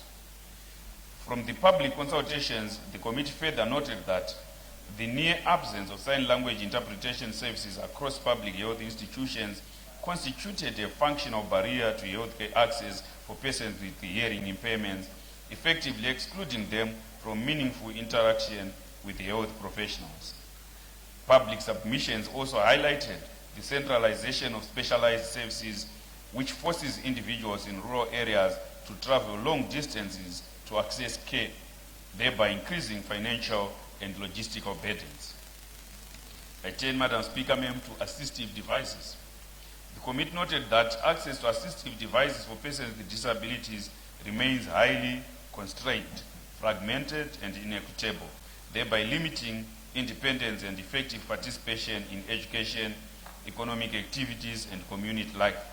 Across institutions and districts visited, there was a persistent shortage of essential devices such as wheelchairs, prosthetics, clutches, hearing aids, and specialized educational tools, with many beneficiaries either remaining on waiting lists or relying on outdated and non-functional equipment.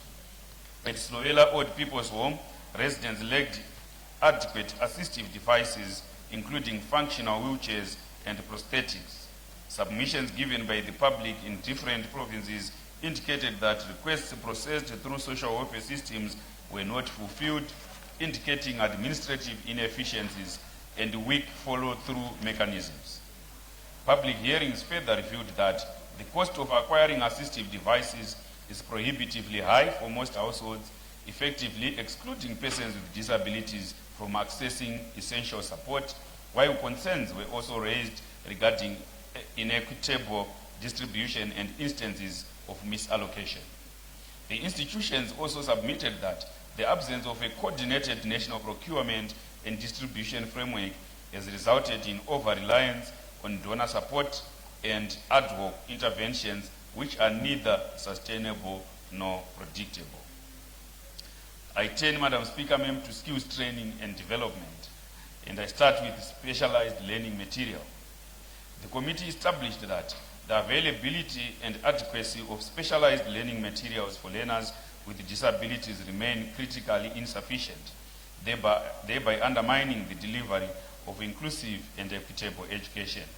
Across institutions visited, there was a pronounced shortage of essential assistive learning technologies, including braille machines, embossers, scientific talking calculators, and up-to-date braille textbooks, resulting in learners being unable to fully engage with this curriculum.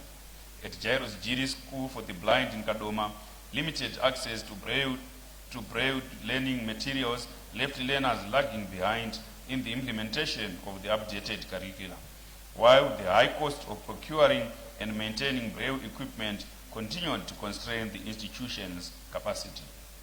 Similarly, at Yugo School for the Blind in Mashingo, reliance on manual writing methods such as slates and styluses, coupled with inadequate teaching and learning materials, reflected slow progress towards digitalization and modern assistive learning systems, despite increasing enrollment and demand for quality education. The committee further noted that high teacher-to-student ratios in specialized settings exacerbated the problem as learners requiring individualized support were compelled to operate in resource-constrained environments. Then I turn, Madam Speaker, to education funding. The committee noted that the basic education assistance module remained a central mechanism for supporting access to education, while BEAM has played a critical role in enabling vulnerable learners, including those with disabilities, to enroll and remain in school. its effectiveness is significantly undermined by persistent delays and inconsistencies in disbursement. Evidence from institutions such as King George VI Center and Jairus Jiri School for the Blind in Kadoma indicates that arrears in beam payments have accumulated over multiple academic cycles, leaving schools unable to meet operational costs and compromising the provision of boarding, learning materials, and essential support services. At Jairus Jiri School for the Blind, they reported that their last disbursement was in 2022, forcing the institution to operate under severe financial strain despite high enrollment and specialized needs. Similarly, at Yugo School for the Blind, where the majority of learners rely on BEAM, delayed payments have disrupted institutional planning and the delivery of education services. Public submissions further revealed that in the absence of predictable funding, some schools continue to demand fees from learners with disabilities contrary to policy intent, thereby shifting the financial burden back onto already vulnerable households. Collectively, these findings demonstrate that while BEAM remains a critical social protection instrument, its current implementation is inconsistent and insufficiently reliable to guarantee sustained and equitable access to education for persons with disabilities. I turn, Madam Speaker, to economic disempowerment and social protection. From the public hearings held, the committee noted that economic empowerment and social protection mechanisms for persons with disabilities remained limited in scope, inconsistently implemented, and largely ineffective in promoting sustainable livelihoods. Evidence from public hearings indicates that persons with disabilities are systematically excluded from key government empowerment programs, including agricultural input schemes, land allocation frameworks, and income-generating initiatives, despite existing policy provisions intended to guarantee their inclusion. In districts such as Zimba, participants reported that programs such as fertilizer distribution and community development projects have not reached persons with disabilities, while limited access to startup capital and lack of structured post-training support continue to undermine the transition from skills acquisition to economic participation. The committee, Madam Speaker, further established that social protection systems were weak and unreliable, characterized by low-value grants, irregular disbursements, and in some cases, complete non-payment despite beneficiary registration. Reports of mobile money transfers failing to materialize and continued demands for school fees highlighted serious gaps in implementation and accountability. In addition, the public submitted that high user fees for public services, including council charges, further marginalized persons with disabilities and eroded their limited incomes. Collectively, these conditions indicated that economic empowerment initiatives are not sufficiently inclusive, while social protection mechanisms are not providing predictable income security, thereby perpetuating vulnerability, dependence, and exclusion from meaningful participation in national development. I turn now, Madam Speaker, to committee observations. Number one is persistent implementation gap between the legal framework and lived realities. Madam Speaker, while Zimbabwe has a progressive constitutional and international legal framework on disability rights, the inquiry established that these protections have not yet translated into tangible and enforceable entitlements on the ground. This reflects not a policy deficit, but an implementation and coordination challenge across sectors, which is limiting the realization of sections 22 and 83 of the Constitution and slowing the attainment of inclusive national development. The second, Madam Speaker, is unpredictable and inadequate financing that is undermining service delivery. The delay and inconsistent disbursement of BEAM funds has created a structural vulnerability in institutions that cater for learners with disabilities, affecting their capacity to procure assistive learning materials, retain skilled staff, and maintain operations. This financing model makes planning impossible and places the right to education for learners with disabilities in a precarious and unsustainable position. The third, Madam Speaker, ma'am, is the current state of infrastructure that is incompatible with inclusive education. The absence of disability-friendly hostels, classrooms, ablution facilities, and transport systems is directly contributing to school dropouts and low retention levels.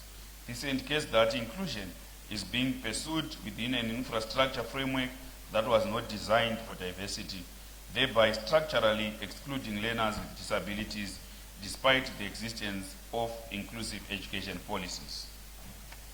The fourth, Madam Speaker, ma'am, is weak transition mechanisms from training to economic participation.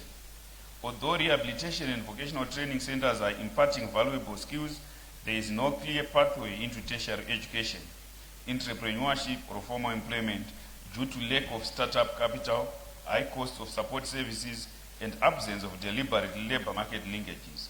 This results in a cycle where training does not translate into economic empowerment, thereby limiting the contribution of persons with disabilities to national productivity. The fifth, Madam Speaker, ma'am, is communication barriers in the health sector amounting to functional exclusion. The near absence of sign language interpretation services in public health institutions effectively denies the visually impaired persons access to health care on an equal basis with others. This transforms what should be a service delivery gap into a rights-based concern, as access to health cannot be realized where communication itself is not facilitated. The sixth, Madam Speaker, ma'am, is assistive device provision that is constrained by both capacity and accountability challenges. The shortage, high cost, and reported irregularities in the distribution of assistive devices point to the need for a more transparent, adequately funded, and decentralized procurement and allocation system. Without reliable access to assistive technologies, participation in education, employment, and community life remains severely restricted. The seventh, Madam Speaker, ma'am, is disability inclusion that is not yet mainstreamed in economic empowerment programs. The limited participation of persons with disabilities in land allocation, procurement frameworks, and empowerment initiatives indicates that disability is still treated as a social welfare issue rather than a cross-cutting economic development matter. This is the effect of unintentionally excluding a significant demographic from contributing to and benefiting from national growth. The eighth, Madam Speaker, ma'am, and the last one, is social protection mechanisms that are not yet providing reliable income security. The minimal value, inconsistent disbursement, and non-operationalization of key support mechanisms, such as the disability levy, weaken the social protection function and perpetuate vulnerability among persons with disabilities. Predictable and adequate support is essential for safeguarding dignity, enhancing independence, and reducing long-term dependency. I turn, Madam Speaker, ma'am, to the committee's recommendations. Cognizant of the above observations, Madam Speaker, ma'am, the following are the committee's recommendations. Number one, the Ministry of Finance should ring-fence beam support for learners with disabilities and operationalize the disability levy to create a sustainable funding stream for disability programs by December 2026. Number two, the Ministry of Health and Child Care should institutionalize sign language interpretation services at all public health facilities as part of the health service establishment by December 2026.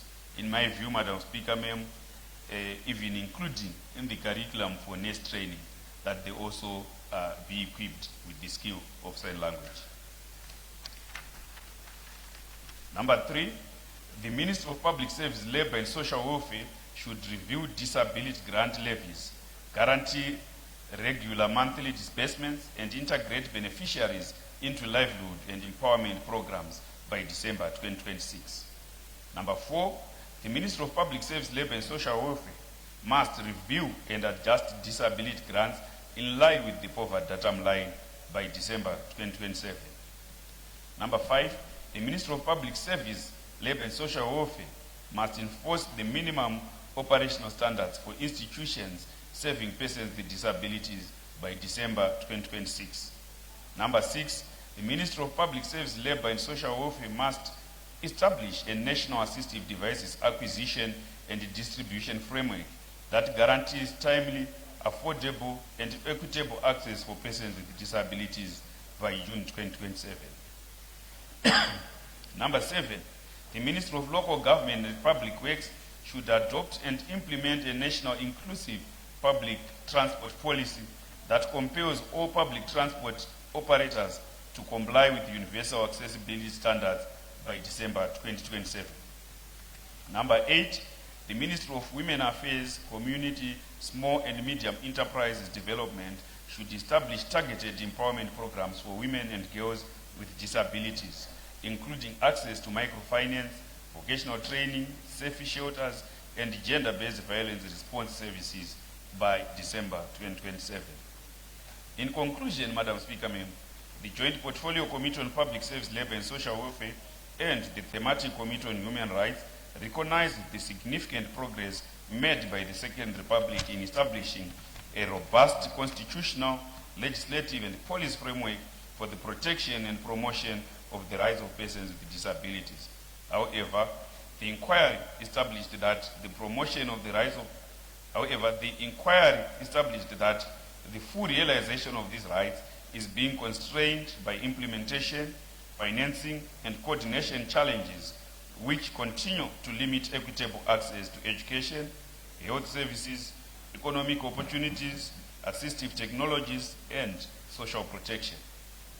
The committee therefore reiterates that disability inclusion is not a welfare consideration, but a constitutional, human rights, and national development priority that requires a whole of government, adequately resourced, and results-based approach. The committee is confident that the timely implementation of the recommendations contained in this report will accelerate the attainment of an inclusive society in which persons with disabilities participate fully and contribute meaningfully to national development in line with Vision 2030 and the National Development Strategy.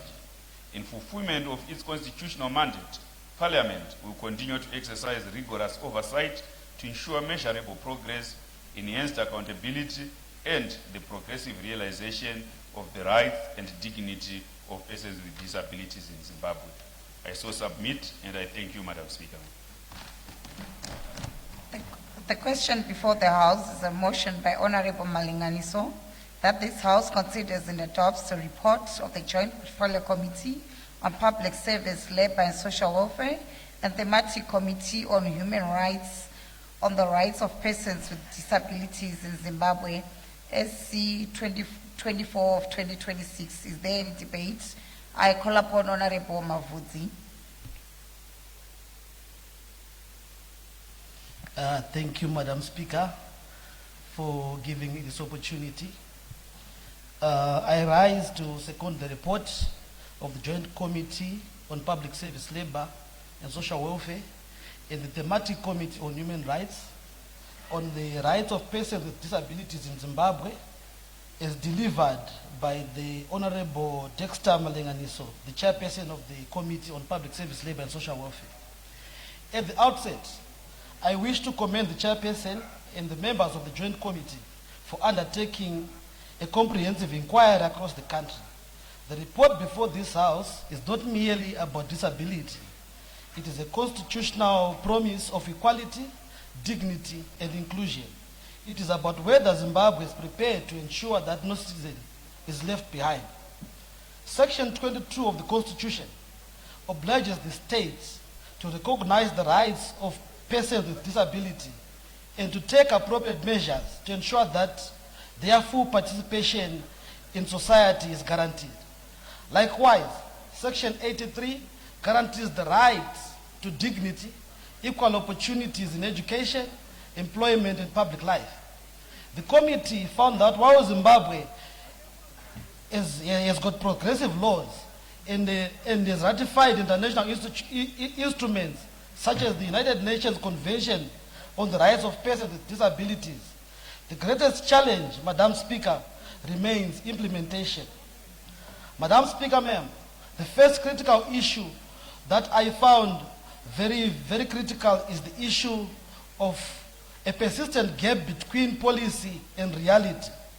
The committee found that constitutional guarantees have not been translated into meaningful improvements in the lives of many persons with disabilities. Too many citizens continue to encounter inaccessible schools, hospitals, transport systems, and workplaces. This is not because we lack policies, but because the implementation has been inconsistent and not well coordinated. Secondly, Madam Speaker, I wish to highlight the crisis in inclusive education. The committee established that many schools lack ramps, accessible toilets, braille learning material, specialist teachers, and assistive technologies. Worse still, Madam Speaker, institutions such as the Jairus Jiri School for the Blind, King George VI Center, the Hugo School for the Blind, continue to operate under severe financial pressure because beam disbursements have been delayed for years. Some schools last received beam payments in 2022, yet they continue to educate the vulnerable learners. This situation, Madam Speaker, is unsustainable. Education should never be a privilege simply because a learner has a disability. The other issue, Madam Speaker, that I found disturbing is the stigma that the people with disabilities face in our health institutions. Many public hospitals do not have sign language interpreters. This means that the deaf citizens cannot communicate with healthcare professionals, resulting in delayed diagnosis, compromised confidentiality, and poor treatment outcomes. Basic health information is rarely available in accessible format, Madam Speaker. Health cannot truly be universal if communication itself is inaccessible. Madam Speaker, another pressing issue is the shortage of assistive devices. The committee observed that many institutions lack wheelchairs, prosthetics, hearing aids, and other essential equipment. Many beneficiaries remain on the waiting list while others depend entirely on donor support. Without assistive devices, persons with disabilities are denied access to education, employment, and independent living. I therefore fully support the recommendation for a national framework to procure and distribute assistive devices in a transparent and equitable and sustainable manner. Another issue, Madam Speaker, of concern is the issue of economic exclusion, which remains widespread. Despite existing empowerment policies, many people with disabilities remain excluded from these programs. Programs such as land allocation, employment opportunities, income generating initiatives. Skills acquired, Madam Speaker, through vocational training frequently fail to translate into sustainable employment because of inadequate access to finance and weak links with industry. Disability should never be viewed solely as a welfare issue. It's an economic development issue. Zimbabwe cannot achieve Vision 2030 while excluding nearly 1 in 10 citizens from productive participation. Madam Speaker, equally concerning is the issue of living conditions observed by the committee. Institutions visited by the committee, Madam Speaker, reported overcrowding, deteriorating infrastructure, inadequate sanitation facilities, shortage of medication, insufficient rehabilitation services. Such conditions fall below standards of dignity envisaged in our Constitution. Persons with disabilities deserve facilities that promote independence, safety, and respect. As Parliament, Madam Speaker, our responsibility does not end with articulating reports. We must vigorously and religiously exercise our oversight role to ensure that the recommendations proposed are implemented within the timelines proposed by the committee. The ministry must report regularly on progress and resources must be allocated accordingly. I so submit. Thank you, Madam Speaker. Thank you. Further debate, I recognize Deputy Chief Whip. Madam Speaker, ma'am, I move that the debate do now adjourn. Who seconds? I second, Madam Speaker. It has been moved that the debate be now adjourned. Is there any debate? I put the question that the debate be now adjourned. Those who are of that opinion say aye. Those of the contrary opinion will say no. I think the ayes have read. The ayes have read. The question is accordingly affirmed and the debate is adjourned. To what day? To tomorrow, Madam Speaker, ma'am. The debate is adjourned to tomorrow. Order. I wish to recognize the presence of His Excellency Mr. Serge Pedkov, Ambassador of the Federation of the Republic of Russia to Zimbabwe in the Speaker's Gallery. You are most welcome.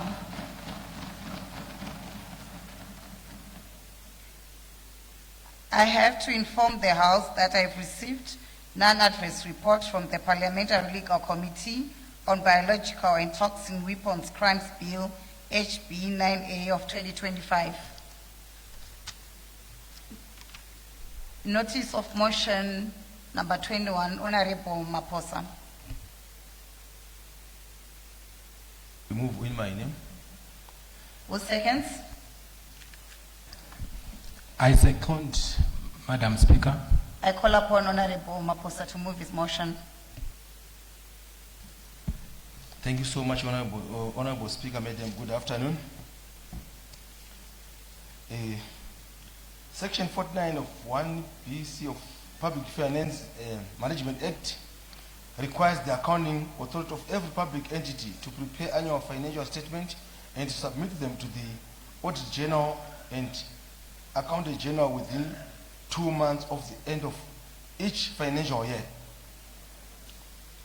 This statutory obligation is a cornerstone of public financial accountability, enabling independent verification of how public funds have been managed. Honorable Speaker, Madam, non-submission of financial statement is a breach of the PFMA that compromises transparent, weakens public accountability, and undermines the constitutional mandate of Parliament to monitor and oversees the expenditure of all state institutions as provided for under Section 299 of the Constitution of Zimbabwe. Honorable Speaker, Madam, the Public Accounts Committee noted with concern that a significant number of state-owned enterprises, SOEs, and the parastatals had failed to submit annual financial statements for audit for consecutive financial years. The institution cited a non-compliance including Chitungwiza, Inguchen Hospital, Zimbabwe Defense University, the Nurses Council, New Ziana Zimbabwe United Passengers Company ZUPCO, the Zimbabwe Youth Council, Silo Foods, Zimbabwe Academic and Research Center, Denford Mines, the National Handcraft Center, the National Librarians and Domestication Center. Honorable Speaker, Madam, objectives of the inquiry. The committee accordingly exercised its oversight function by inquiring into the cause of non-compliance and proffer recommendations to ensure adherence to the statutory financial reporting, to identify and understand the root cause of delays and the non-submission of financial statement by SOEs and parastatals. Number 2, to assess the implication of such compliance and accountability, transparent and sound public financial management. 3, to make recommendations and aim at improving timelines, compliance and quality of financial statement submitted to the Auditor General's Office. Honorable Speaker, Madam, methodology. The committee exercised the Auditor General's report for the financial year ended 31 December 2024, which was tabled in Parliament on 23 July 2025, with particular attention to findings of entities that failed to submit financial statement for audit. oral submission were received from the accounting officers of Chitungwiza, Inguchen Hospital, Zimbabwe Defense Force, Zimbabwe Defense University, the Nest Council, New Zealand ZUPCO, and the Zimbabwe Youth Council, Silo and the Zimbabwe Academic Research Center, Denford Mines and National Handicraft Center, and the National Librarians Documentation Centers.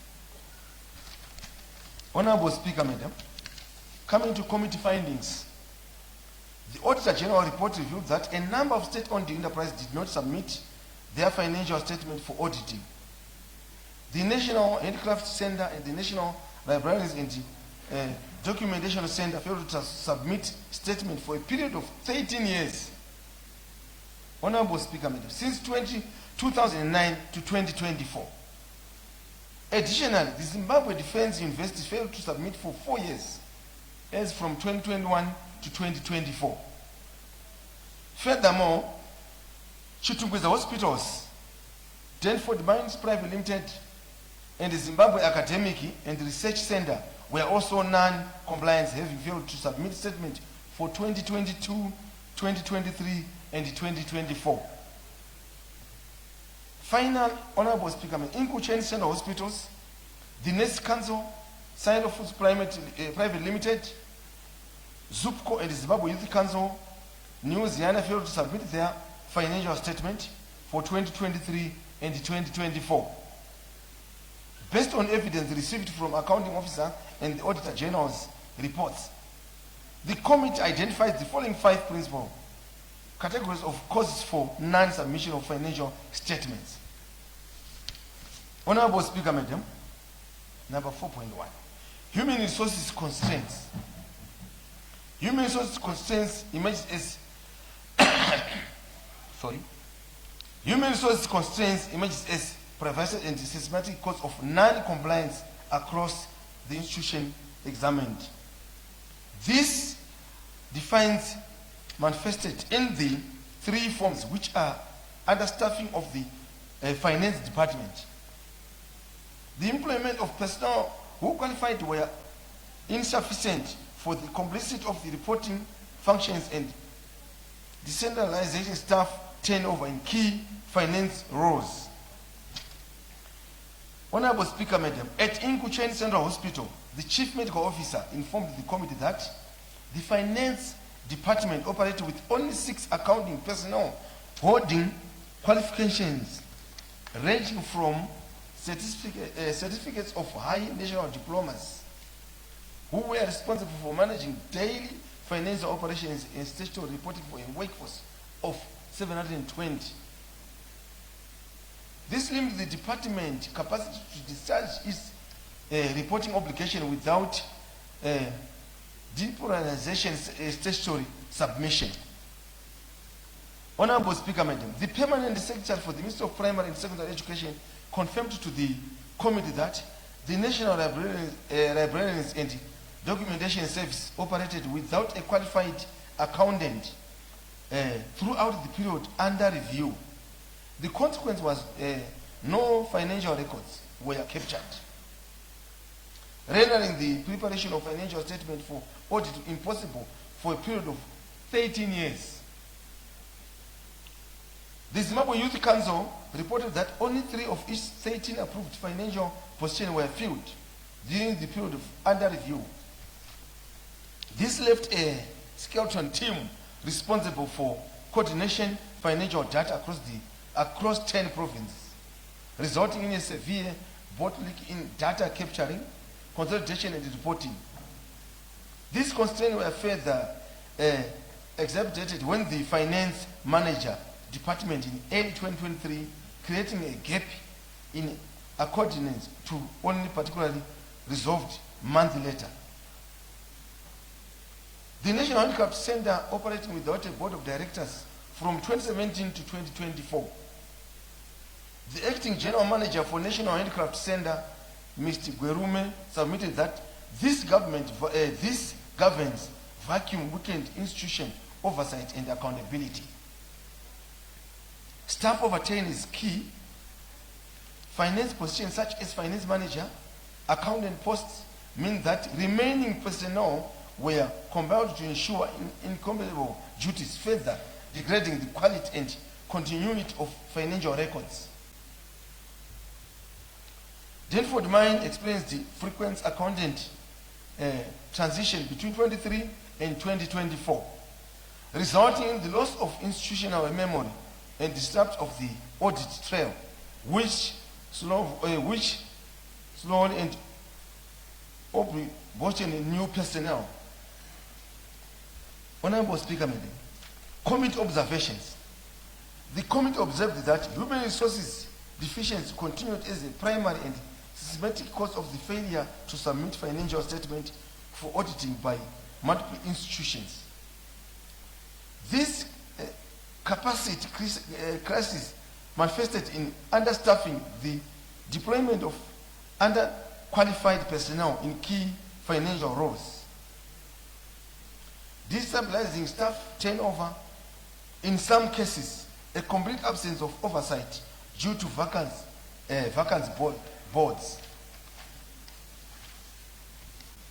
Honorable Speaker, Madam, committee recommendations.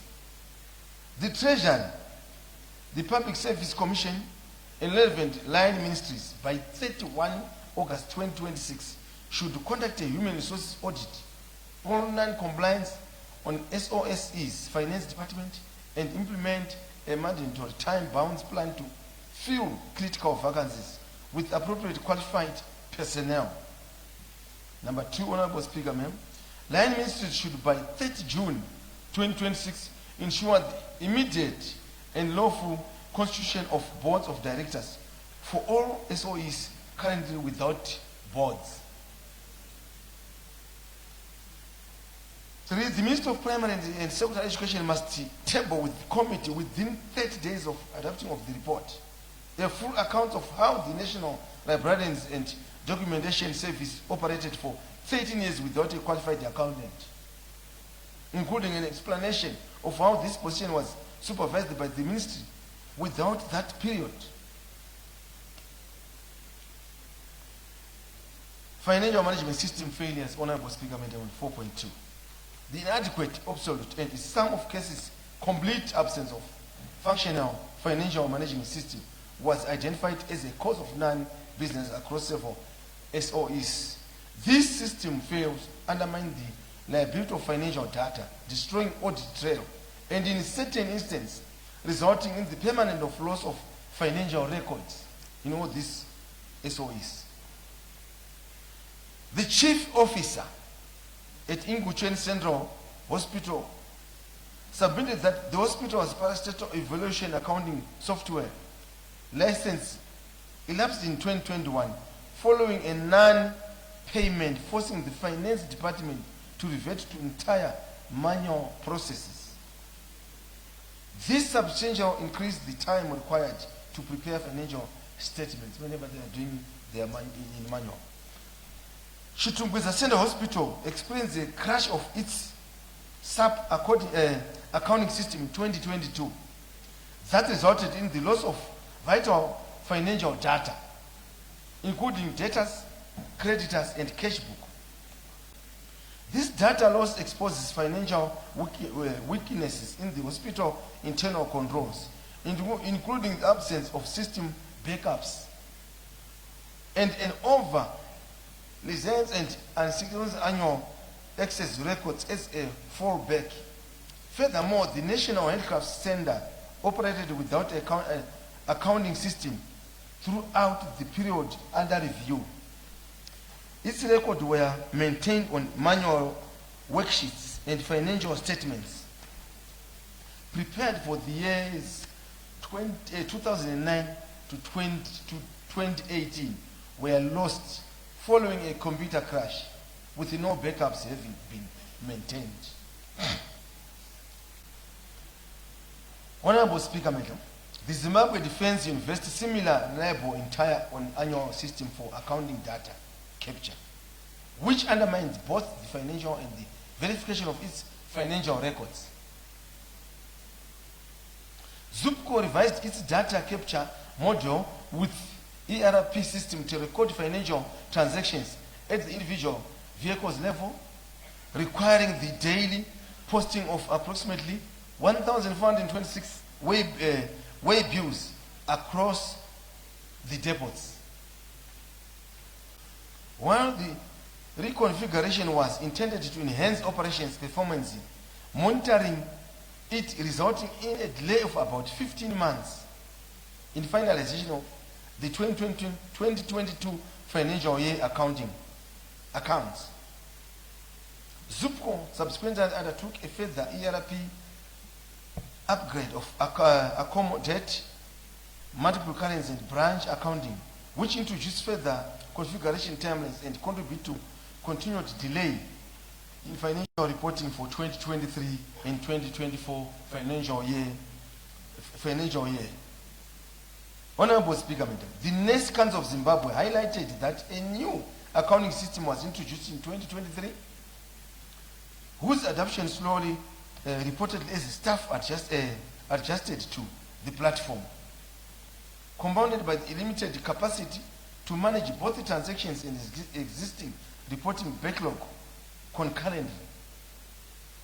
The Chief Executive Officer of Silo Industries, Mr. Due, informed the committee that Silo Food Industries operated on a shared SAP AI system belongs to the Grain Marketing Board, over which it had no independent control and only intermediate access. This depends on an extra entity system over which Silo Foods, no governance left it unable to access complete and timely financial data, contributing directly to its failure to finalize financial statement for 2023 and 2024. Honorable Speaker, Madam. Committee observations. The committee observed that the absence of any data backup protocols lands on obsolete. Dissatisfaction on non-existent financial management system is a major enabler of non-compliance. The lapse of software licenses, unlimited systems crash resulting in a data loss, complete lines on manual process at multiple entities demonstrate a systematic failure of basic financial infrastructure across the SOEs sector. Honorable Speaker, Madam.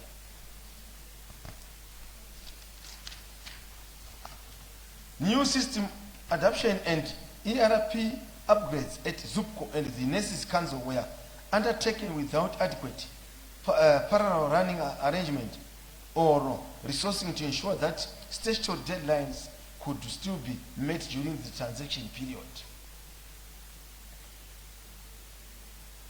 Committee recommendation, Honorable Speaker, Madam. All SOEs should, by 31 August 2026, confirm to the Accounting General in writing that their accounting systems are licensed, operational, and maintained by qualified staff.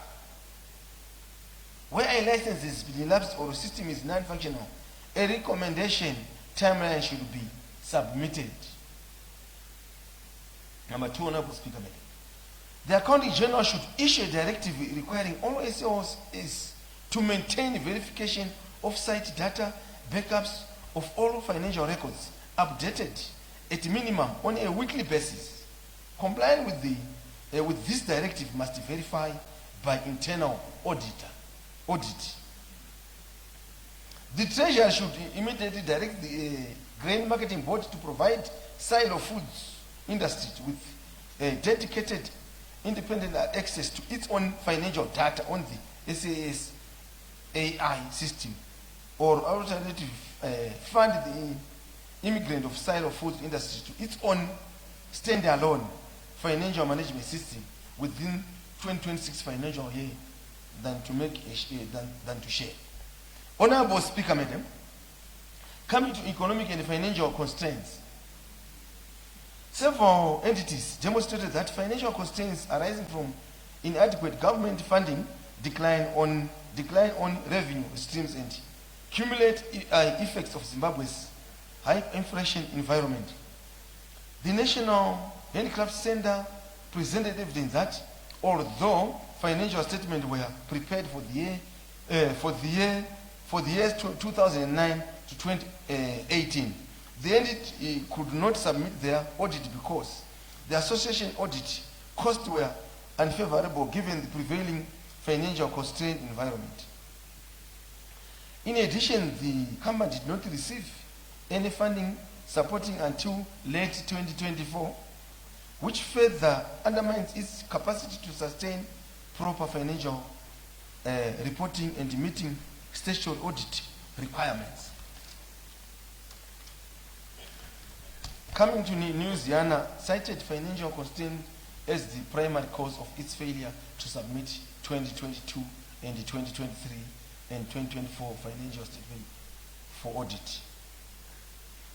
The Executive Secretary, Mr. Mungoshi, informed the committee that the entire experienced delays in receiving government support had only received a fraction of its treasury allocation for 2025, leaving it unable to meet its operational cost and salary obligations, resulting in the accumulation of arrears. Honorable Speaker, Madam, while the 2023 and 2024 financial statements had been prepared, they remained pending audit due to funding constraints, and the 2020 audit was still being finalized at the time of committee's inquiry. The committee further noted that Louisiana's financial challenges were compounded by the low business activities, reduced uptake of advertising space, significant staff shortages, which collectively resulted in loss of businesses. While the agents had transactioned from print to digital media, the shift did not yet yield and acceptable financial returns. Honorable Speaker, Madam, coming to committee observations, the inability to afford audit costs affects the institution funding model that is structural and unsustainable and requires urgent policy attention.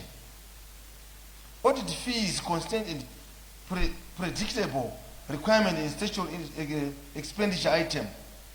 The failure to ring-fence funding for audit costs from allocation budgets indicates a gap in financial planning and treasury oversight of grant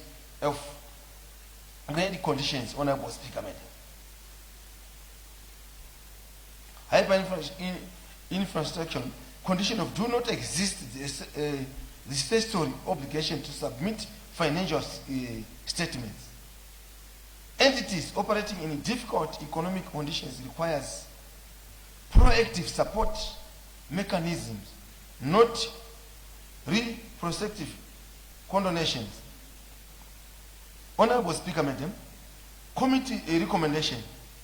The Accountant General should, by 31 August 2026, develop a framework for use by Office of the Auditor General to determine SOEs that cannot afford private audit that the Auditor General should audit. This will ensure that ability to pay private auditor fees does not become a justification for non-submission. All SOEs receiving treasury grants must budget and ring-fence funds for audit fees from the grant. Honorable Speaker, Madam.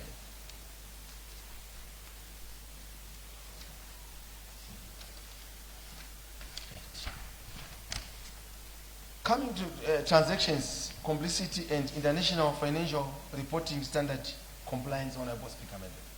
In 2014, ZANET was designated by the government of Zimbabwe to acquire 60% shareholding in Telsol Zimbabwe Limited from Viped.com Netherlands at a cost of US 40 million.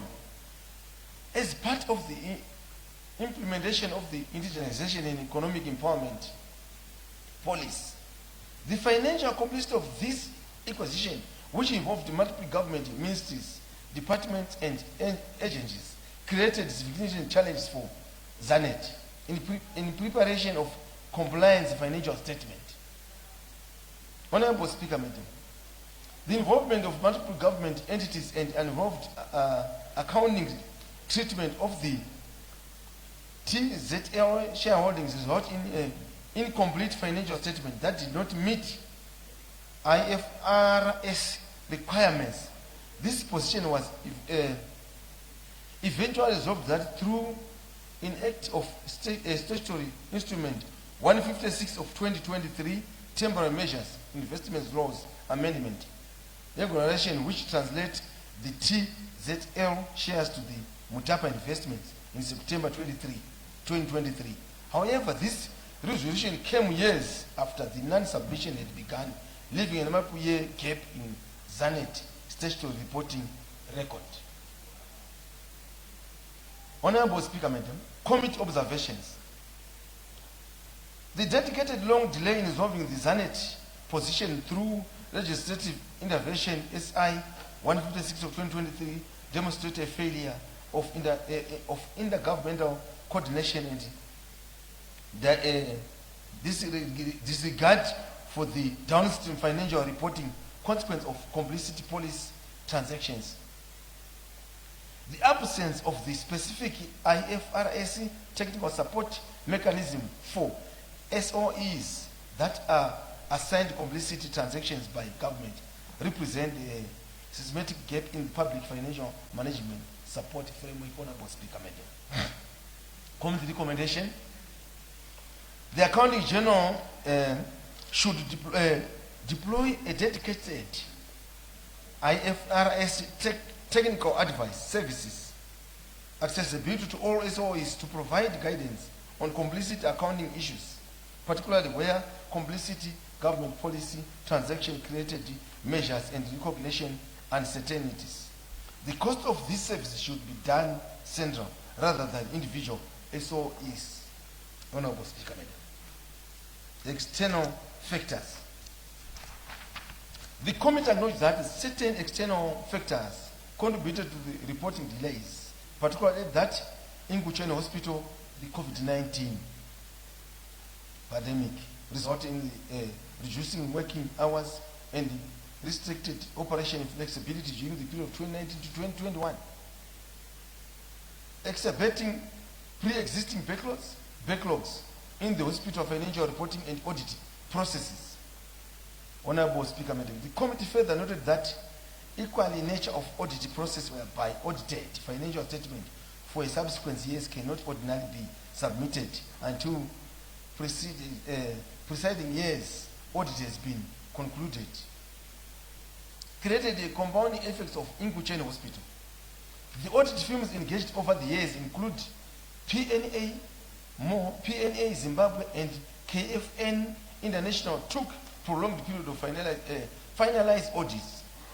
In some instances, required adjustment to reports dating as far as 2013, preventing the progress of a subsequent financial year through the audit cycle. These cascading effects ultimately result in the non-submission of financial statement for the year 2022 and 2024 financial year. Honorable Speaker, Madam. Committee observations. The absence of formal reporting mechanism represents a governance gap that allowed Inkuchene's backlog to grow unchecked for years. Prolonged duration of audit by successive audit firms of Inkuchene Central Hospital with the reports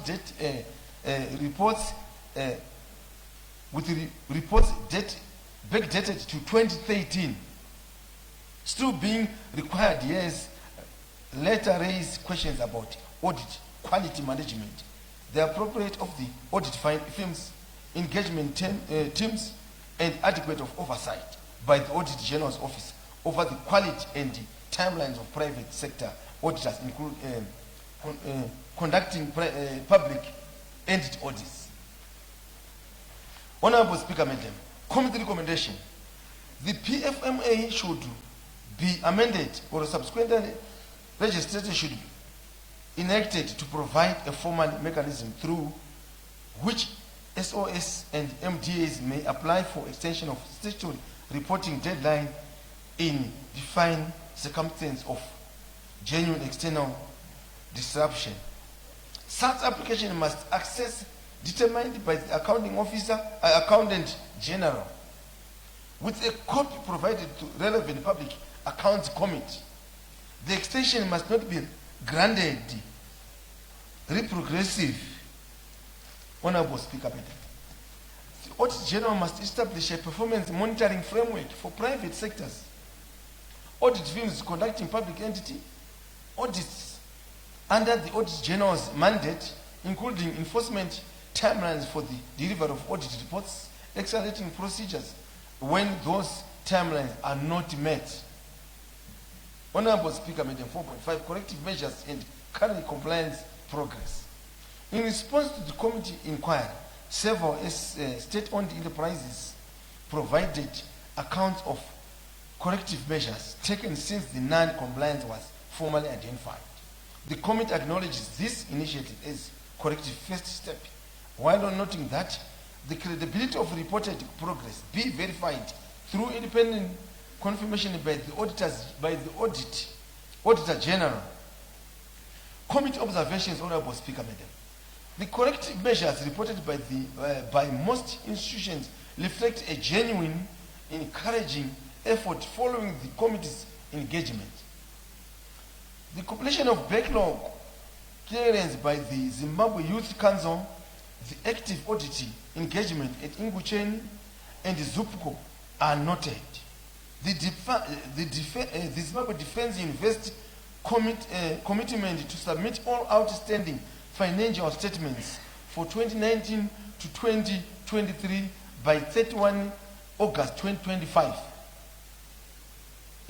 is noted. The corrective measures, while measures are largely reactive response to years of accumulative non-compliance rather than preventing it, the committee notes that absence in most institutions of forward-looking governance framework that would prevent a recurrence non-immediate backlogs has been cleared. Committee recommendation, Honorable Speaker, Madam. Accountant General, within 30 days of the adoption of this report, confirmed the committee the current status of corrective measures at each SOEs, including board composition, financial staffing, and system operations. Honorable Speaker, Madam. Any SOEs that fails to comply with the timelines set in the Treasury means without providing written justification to the Accounting General should be referred by the committee to the relevant law enforcement and the prosecution authorities for consideration of adoption action under the PFMA is going to be implemented. In conclusion, Honorable Speaker, Madam, the non-submission of financial statement by the state-owned enterprises and parastatals for the multiple consecutive financial years represent a serious and systematic failure of public financial accountability in SOEs sectors. In the most extreme cases, the National Handicraft Center and the National Library and Documentation Services, this failure has extended for 13 years, denying Parliament, the public and oversight bodies any meaningful insight into the stewardship of public resources in these institutions. I thank you, Honorable Speaker, Madam. Thank you. The question before the House is a motion by Honorable Maposa that this House considers and adopts the report of the Public Accounts Committee on non-compliance with regards to submissions of the financial statements to the Auditor General by some state-owned enterprises and parastatals in the 2024 Auditor General's reports, SC 12 of 2026. Is there any debate? I call upon Honorable Mashishi. Thank you, Madam Speaker, for giving me this opportunity to share my views on the Public Accounts Report. Madam Speaker, Section 299 of the Constitution mandates this Parliament to oversee expenditure of the public funds. The submission of financial statements to the Auditor General is the bedrock of this oversight. It is the primary mechanism through which we as elected representatives and the citizens of Zimbabwe can ascertain how the money is being spent. Madam Speaker, the report tabled by the Public Accounts Committee reveals a dereliction of duty. We are not talking about a single instance of delay. We are talking about a systematic collapse of accountability. Madam Speaker, the evidence is damning. Madam Speaker, we can see there's institutionalized negligence. We have entities like the National Handicraft Center and the National Libraries and Documentation Center that have not submitted accounts for an incredible 13 years. This is not a lapse, it is a decade-long period of operation in a black hole of financial transparency. Madam Speaker, we see a culture of impunity. The committee has identified a pattern of non-compliance from 2022 onwards involving hospitals, utility companies, and regulatory bodies like the Nurses Council. This demonstrates that these entities feel they can ignore the law with impunity. This cannot be allowed to continue, Madam Speaker. Madam Speaker, it said that the report identifies principal categories of failure, but when we peel back the layers, we see a singular root cause. A profound disregard for the principles of public financial management. We hear excuses like we don't have enough staff. We hear issues like our system crashed. Like Chitumbiza Hospital, the SAP failure exposed a catastrophic lack of basic internal controls, such as data backups. We hear so many issues around these councils, yet they report system failures. To some extent, we fail to believe their submissions. It could be a channel that councils use to evade principles of public finance management. Madam Speaker, how can we condemn the National Handicraft Center when its financial statements, its financial records for a decade were lost due to a computer crash with no backup? Why was there a no central government cloud storage mandated? This is a failure of state infrastructure and the police. Madam Speaker, we have Newsiana, a state agent tasked with telling the nation's story, its story, unable to submit accounts because it cannot afford to pay its own staff, let alone an audit firm. The Treasury is late with its allocations, and then the entity is condemned for not being able to afford a statutory audit. This is a secular logic of failure. The Constitution does not provide for a get out of jail free card when the economic environment is tough. The conduct of these entities is a direct assault on the principles of accountability. As Parliament, we are denied an oversight function. It denies the Auditor General the ability to conduct their work. And it denies the people their fundamental right to know how the resources are being managed. Madam Speaker, the argument about a lack of funding for auditors is a straw man. If an entity cannot afford a private firm, it is the Auditor General's office that is mandated to step in. The entity's duty is to prepare the statements.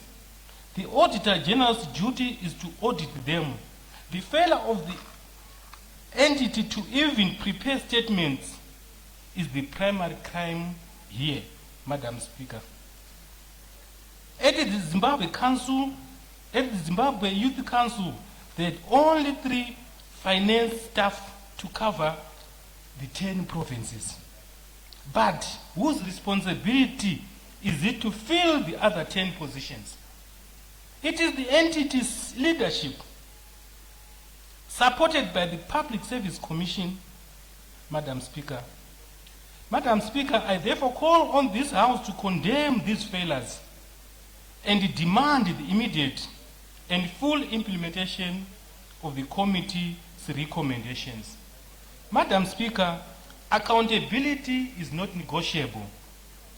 So, Madam Speaker, I thank you for giving me the opportunity.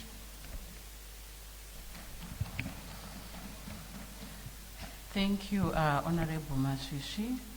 The question before the House is a motion by Honorable Maposa that this House considers and adopts the report of the Public Accounts Committee on non-compliance with regards to submission of the financial statement to the Auditor General by some state-owned enterprises and parastatals in the 2024 Audit General Reports, SC 12-2026. Is there any debate? I move the report in my name.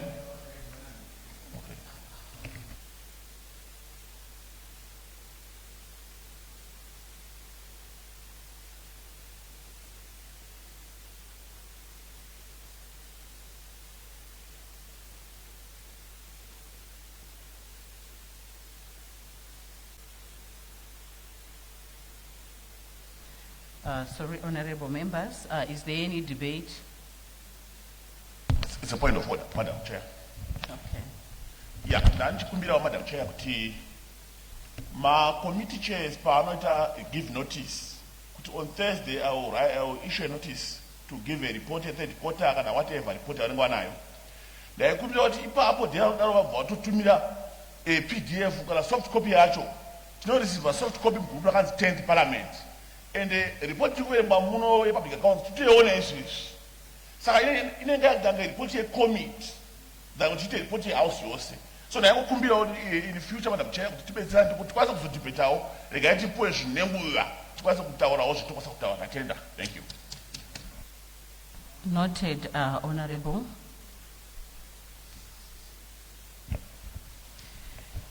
I put the question that the motion be adopted. Those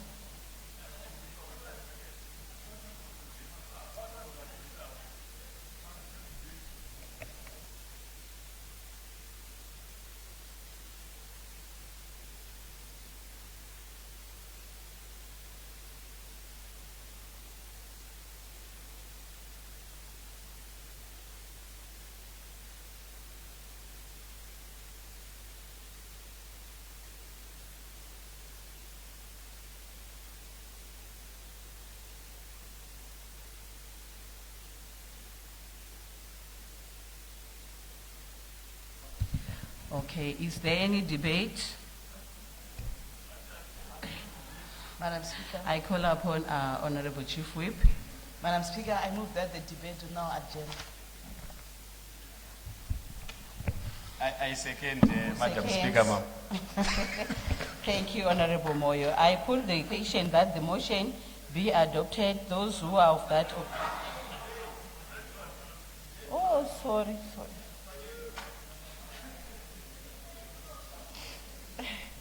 Sorry, honorable members.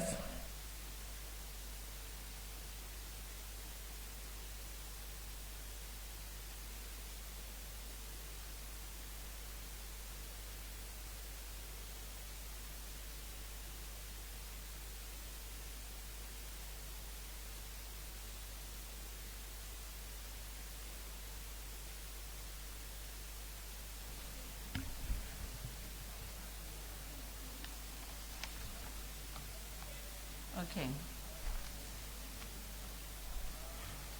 It's a good night.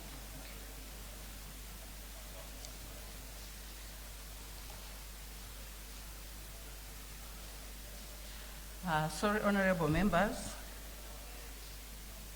I put the question that the debate be now adjourned.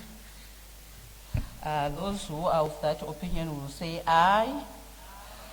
Those of the contrary opinion will say no. I think the ayes have it. The ayes have it. The ayes have it. The question is accordingly affirmed and the debate is adjourned. To what date, Honorable Chief Whip? To tomorrow, Madam Speaker. I called upon Honorable Chief Whip. Speaker, ma'am, I move that we proceed to order number 22 on today's order paper.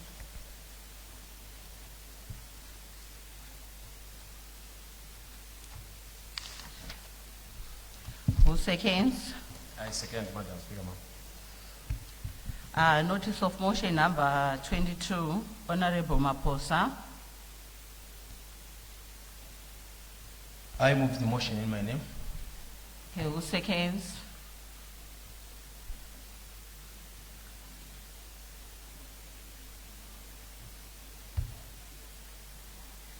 Who seconds, honorable members? I second. Okay, thank you, honorable.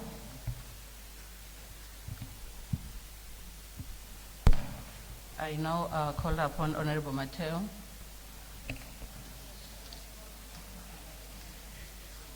Honorable Maposa, thank you so much. Maposa, sorry. Yes, that's okay.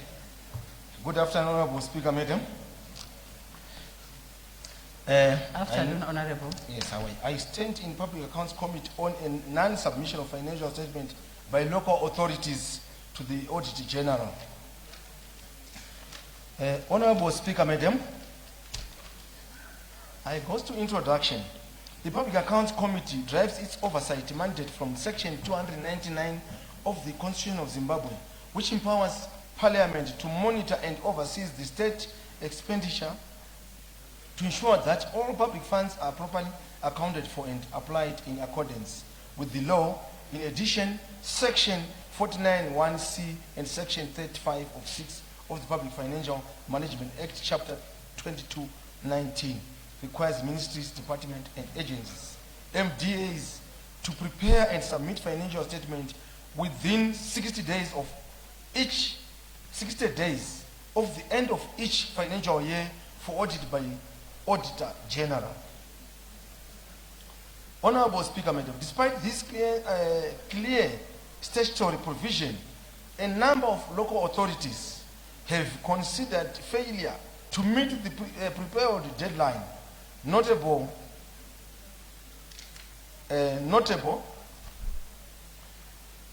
Pura Rural District Council, Karoi Town Council, Bedbridge Municipality, Bedbridge Rural RDC Council, and Wange Local Board have been cited for delays and non-submission of financial statement for several years. Honorable Speaker, Madam. The committee conducted an inquiry into this matter in order to establish the reasons for such persistence, non-compliance, and to recommend measures to ensure adherence to the legal framework governing financial reporting. Objectives of the inquiry, Honorable Speaker, Madam. The committee sought to assess the level of compliance by the selected local authorities with the statutory provision of the Constitution and the Public Financial Management Act relating to the submission of financial statements. Understand the underlying cause of non-submission and delay to evaluate the implication of such non-compliance and accountability, transparent and sound public financial management. Make recommendations and aimed at improving the timelines and competence of submission of the audit to the Auditor General. Honorable Speaker, methodology.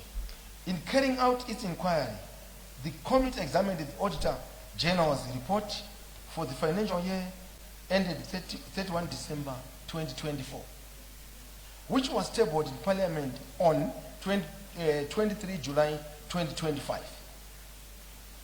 Oral submissions were received from the accounting officers and the management of the local authorities concerned, namely Fura RDC Council, Karoi Rural District Council, Bedbridge Municipality, Bedbridge District Council, and the Wange Local Board. The Auditor General report In findings, Honorable Speaker, Madam, the Auditor General reports reviewed a continued trend of non-submission of financial statement by the several local authorities, Fura RDC, Bedbridge Municipality, and the Rural District Council, Karori RDC, Wange Local Board, and all failed to submit 2023 and 2024 financial statement for audit. Honorable Speaker, Madam, now going by local authority, I start with Bedbridge RDC. Bedbridge RDC contributed the non-submission of financial statement to acute staffing shortages following the resignation of council treasurer in 2023. The subsequent vacancy being filled in August 2024 after 17 months. The council further explained that during the absence of the substantive council treasurer, financial statement of 2021 and 2022 were finalized. Furthermore, it was submitted that the absence of the substantive treasurer signify undermined the performance of the financial unity, inadequate supervision of staff, and non-compliance with the statutory financial management timelines. To address the shortcomings, the council had finalized the 2023 and 2024 financial statements, which were submitted to the Office of the Auditor General on 22nd of October 2025. Honorable Speaker, Madam, Committee observations. The committee noted that commendable rejection action by the Bedbridge RDC in addressing the 2023-2024 backlog of submitting financial statement. However, despite the plausible explanation on the absence of the substantive treasurer to comply financial statement, the breach of Public Financial Management Act must be taken seriously by the management of Bedbridge RDC. Furthermore, the committee observed that the non-submission of 2023 and 2024 was a result of incapacitation of financial unity in the absence of substantive council treasurer in Bedbridge RDC. Recommendation, Honorable Speaker, Madam. The committee therefore recommends that going forward, Bedbridge RDC should fully capacitate its financial unity through continuous training, development on annual basis, able to fulfill obligation set in Section 49 of the Public Financial Management Act. Bedbridge Town Council, COVID-19 ICT challenges. The municipality experienced significant financial management challenges, primarily arising from the COVID-19 period of 2020, during which staff rationalization resulted in a substantial backlog in transaction posting. Following the pandemic, limited staff capacity required the simultaneous handling of current transaction, historical backlog, which slow overall progress. These challenges were compounded by persistent system inefficiency associated with Sage Vision 7, including transaction duplication, processing failure, and inaccurate reporting. This necessitated the upgrade of the ERP system and supporting ICT infrastructure. Although the upgrades were implemented during the acquisition of new hardware and a server, the council highlighted that transaction challenges such as data migration and system configuration continued to affect system performance. Honorable Speaker, Madam, staff shortages. The council further explained that its financial department also faced critical staff shortages, which were further acceptable by the staff over 10, including the departure of key personnel such as the finance director. Although additional staff were later recruited, capacity constraints remained, particularly at junior levels, limiting the municipality ability to clear backlog efficiently. The lack of automation was further cited as one of the reasons several financial processes remained manual, including cash books updates, bank reconciliation, assets management, which increases the risk of error and inefficiencies. Some ERP modules were not fully operational. System failure, particularly within the voucher management module, disrupted transaction processing. Honorable Speaker, despite these challenges, progress was made. The committee was informed that 2023 financial statements were approximately at 90% complete and were expected to be submitted by 30 November 2025, with the 2024 financial statement conducted to follow in the first quarter of 2026. The progress made was a result of municipality implementation of several corrective measures, including restructuring of financial department, recruiting additional staff, engaging consultant, fit young consultant, and divine expense solutions in partnership with the ZIG. This invasion focused on several ERP system issues: automation, manual process, enhanced reporting in line with IPSAS standard, and strengthen staff capacity. Honorable Speaker, Madam, committee observations. The committee observed that Beitbridge Municipality final managed system was in a state disarray. Although system upgrade and staffing innovation were introduced, transaction issues such as data, immigration challenges, incompetent module functionality, and limited staff capacity, particularly at junior levels, continue to hinder full operation effectiveness. Honorable Speaker, Madam, consequently, while progress has been made in preparation of financial statement, full automatic and timely reporting have not yet been fully achieved. Committee recommendation, Honorable Speaker, Madam, the municipality should prioritize the full establishment of observation and of the upgrading ERP system by completing all outstanding Honorable. data. Honorable members on my left side.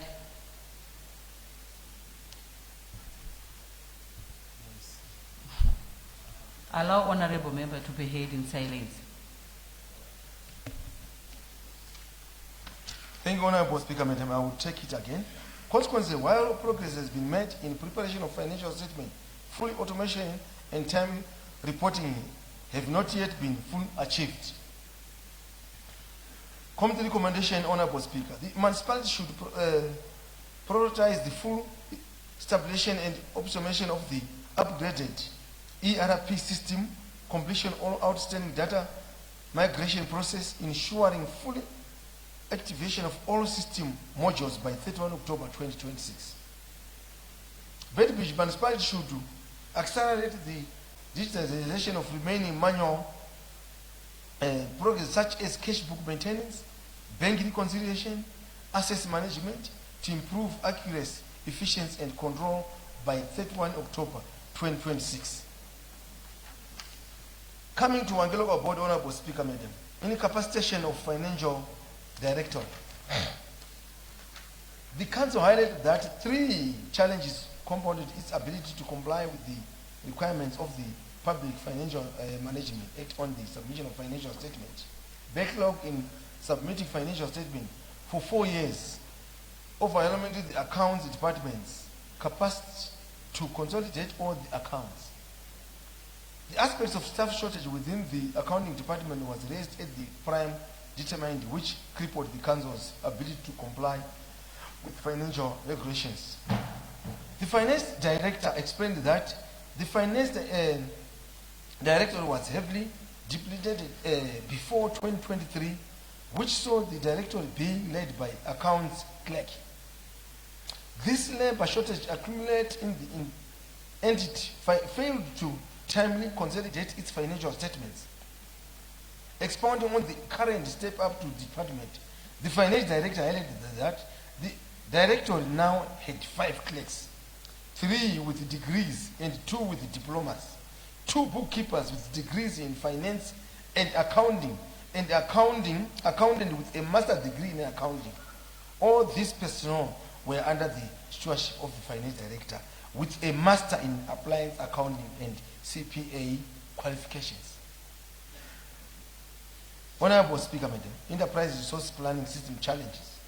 The committee was informed that the absence of the financial enterprise resources planning ERP system resulted in the council failure to submit financial statements to the Auditor General. The council indicated that a procurement process for a new ERP system was currently at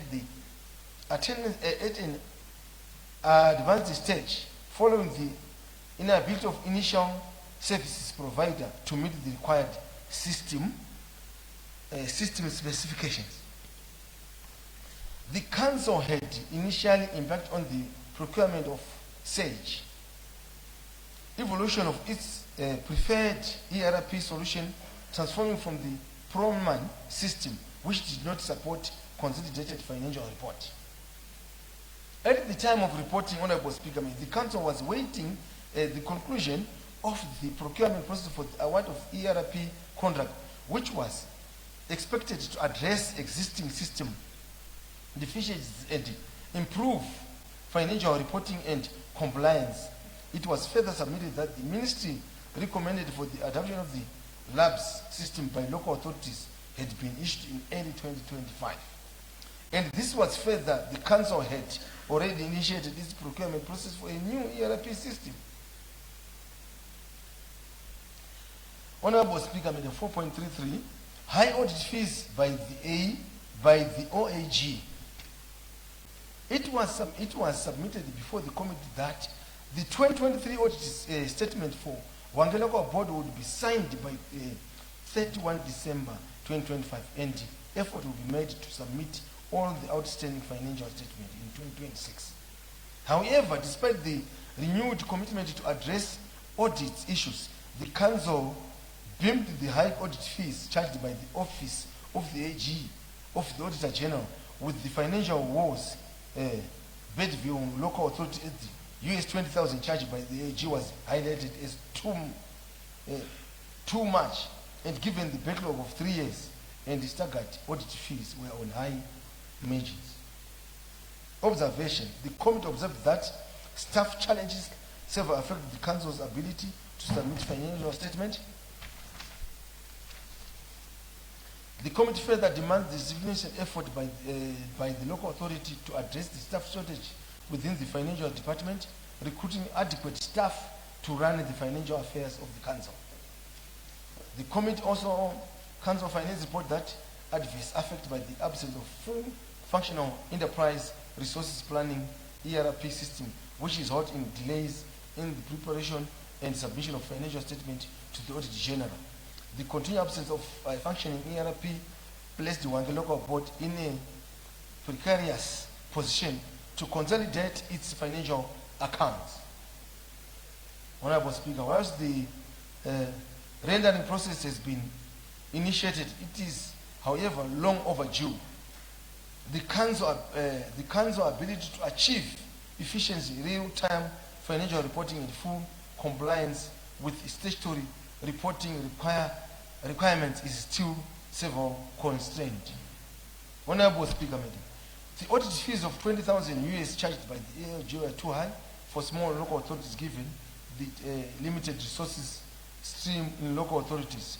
The high audit fees were provided to be a contribution factor on non-compliance and delays in in finalization of financial statements. Committee recommendation, Honorable Speaker, the Wangeloko board should expedite finalization of ERP procurement processing by 31 July to ensure timely implementation of full functional system compatible of supporting integrated consultation and real-time financial report. The OAG must reduce the standard audit fees for small urban rural authorities, local authorities, rural district council by at least 50% starting from 2026. Coming to full RDC, Honorable Speaker, Madam, ERP challenges, the committee gathered that FURA RDC explains significant operation challenges during the period under review, primarily rising from system-related disruptions. During the implementation of critical accounting system and associated data migration process, technical failure occurred, resulting in temporary inconsistent in the trial balances. This describes the necessitated extension manual verification procedures to confirm the accuracy and integrity of the opening balances for the year under audit. In addition, the committee was informed that a major severe failure further disrupted operations and contributed to delay in the preparation of the financial statement. The time required to prepare and restore severe affected workflow continuity. Staffing challenges, Honorable Speaker, Madam. The organization also faced human resources constrained within the financial department. The department of a key staff member responsible for capturing, preparing income and expenditure records created a temporary skills gap which delays financial reporting process. To mitigate this, management engaged graduate trainees to support ongoing accounting functions while recruiting efforts were indicated to be underway. Despite the challenges, Fura RDC successfully progressed with the audit of its 2023 and 2024 financial statements. The Council initiated measures to strengthen its financial management system, including partially migration to visual platform through a severe provider and the gradual implementation of the LABS Enterprise Resources Planning ERP system. While full computerization has not been achieved, significant progress has been made, particularly in revenue management. Through the implementation of this strategy, Fura RDC informed the committee that external auditors were engaged at the beginning of August, and field work was completed by mid-September. The 2023-24 audit financial statement were to be submitted to the OAG by the end of November 2025. Honorable Speaker, Madam, committee observations. The management of Fura RDC, following its submission on the 2023 and 2024 financial statement, made significant progress in preparation of the outstanding statements. The gradual implementation of LABS system was committable, and through the full computerization was lagging behind. Honorable Speaker, the committee ought to translate in a full digitalization and finalization of the 2023 and 2024 financial statements indicate a commitment to full comply with the provision of the Public Financial Management Act. Furthermore, Honorable Speaker, it was observed that additional measures included to improve audit timeline, including increasing staffing level within the financial department, provide to be effective. However, it is important to fill in all the vacancies within the financial department with permanent staff instead of relying on temporary graduate traineeship. Honorable Speaker, committee recommendations. Fura RDC must fill all the posts within its financial department with permanent employees by the end of third quarter of 2026. Fura RDC should full digitalize its financial management system by the second quarter of 2026. Coming to Karoi Town Council, Honorable Speaker, ERP system challenges. The committee found out that Karoi Town Council financial management system was in a state of totally disarray. Karoi Town Council accumulated a backlog of five outstanding audits dating backdated to 2019, Honorable Speaker, as no audit existence had been conducted that period up to 2025. Fact table, the report on Karoi Council audited out for 2020, which was in 2023, AGM report or AGM report for local authorities. The other accounts of subsequent year were still not finalized by the council.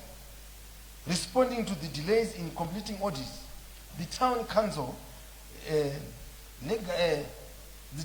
largely contributed the delayed operation and systematic challenges obtained by Proman system challenges. While certain financial modules such as receipting, income expenditure, debtors, and reconciliations had been computerized, other critical areas, including the holding and creditors modules, remaining outside the system. As a result, the preparation of financial accounting continued to rely heavily on manual processes using spreadsheet, Honorable Speaker, limiting overall efficiency and integration. Honorable Speaker, current conversion challenges in Karoi Town Council. Another major contribution factor to the delay in submitting financial statement was indicated to the introduction of a new currency framework at the end of 2022, which exposed the limited in the council's accounting system. The committee was informed that the existing system was not configured to handle multiple currency transactions, resulting in the converging of United States dollar, USD, and the ZIG transaction, while the issue was manageable in 2022 due to low transaction volumes.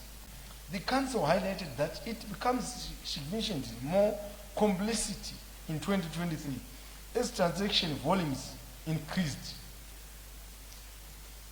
To address this, council exploded that the system provider was engaged to configure the system and separate the USD and the ZIG components.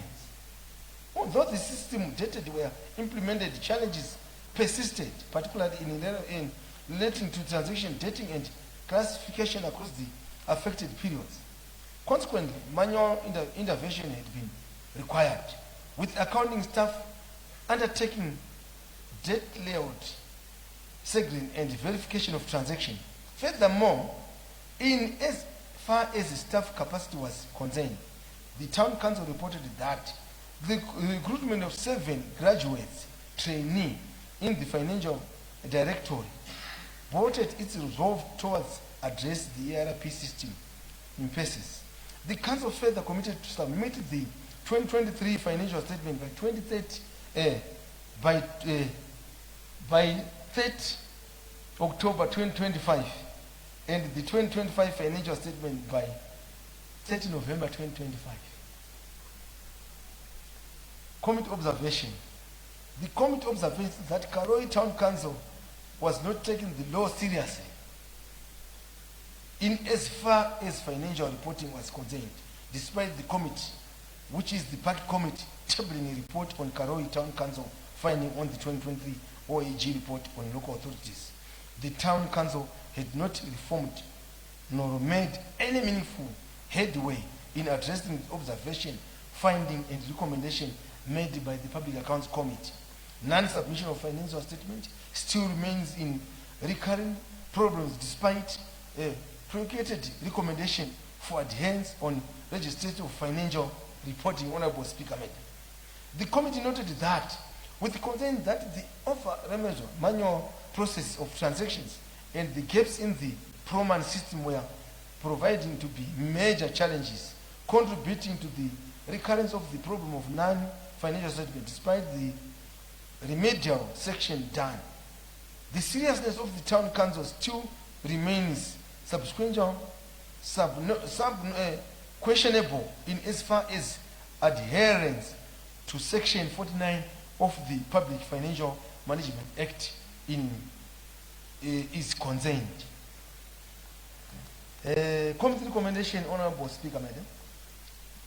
The PAC recommends that the Ministry of Local Government and Public Works takes a stern position on the accounting officer and the management of Karoi Town Council following the continued breach of financial reporting legislative by July 31, 2026. In conclusion, Honorable Speaker, Madam, The committee is agreed by the portrayed trends of non-submission of audited financial statement by the local authorities. This highlighted 5 local authorities extensively captured in the report shown by the gravity of non-compliance to Section 49 of the PFMA. Although some of the local authorities proved commitment for reform and remedial action, the non-submission of the audited financial statement is a serious issue which must be taken seriously by all local authorities across the country. The committee, however, remains optimistic that the issue captured in this report will be addressed through consequent efforts to implement the solid recommendation. In this regard, committee approves all the stakeholders to take the recommendation made by the seriousness so as to ensure financial prudence and sanity, transparent and efficient in the use of management of public funds by the local authorities. So I submit, Honorable Speaker.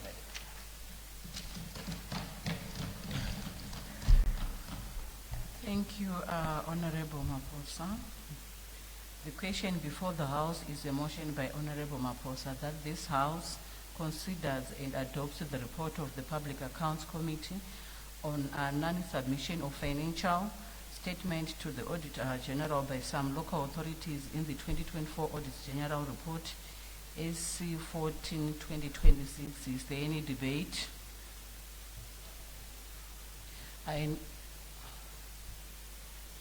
I now call upon Honorable Maoneke. Honorable Mkani, second. Okay, Honorable, you can go ahead. You were not available, Honorable. You can go ahead. My apology, Chair. Maita basa mbatu wechigaro. Ndoda kutsigira report ye public accounts. Yaturwa mudare rino na Honorable Maposa. Pamusoro pehurumende dzematunhu atingati ma local authorities. Mashoko angu haana kumbowanda mubati wechigaro. Chokutanga ndechekuti hurumende dzematunhu idzi dzatoti ma local authorities ndidzo dzinotarisa matunhu edu. Tine homwe inonzi devolution fund, ndiwo vanoona nezvadzo. Zvaizvezvi vari kutora mari dzemitero kubva kumamaini. Mamaini ose ndivo vanoenda vachitora mari idzodzo, tinovaona vachisvika vachinyora mainvoice avo emari dzakati kuti chaizvo. Mamaini akawanda ndivo vanodzibata nekudzishandisa.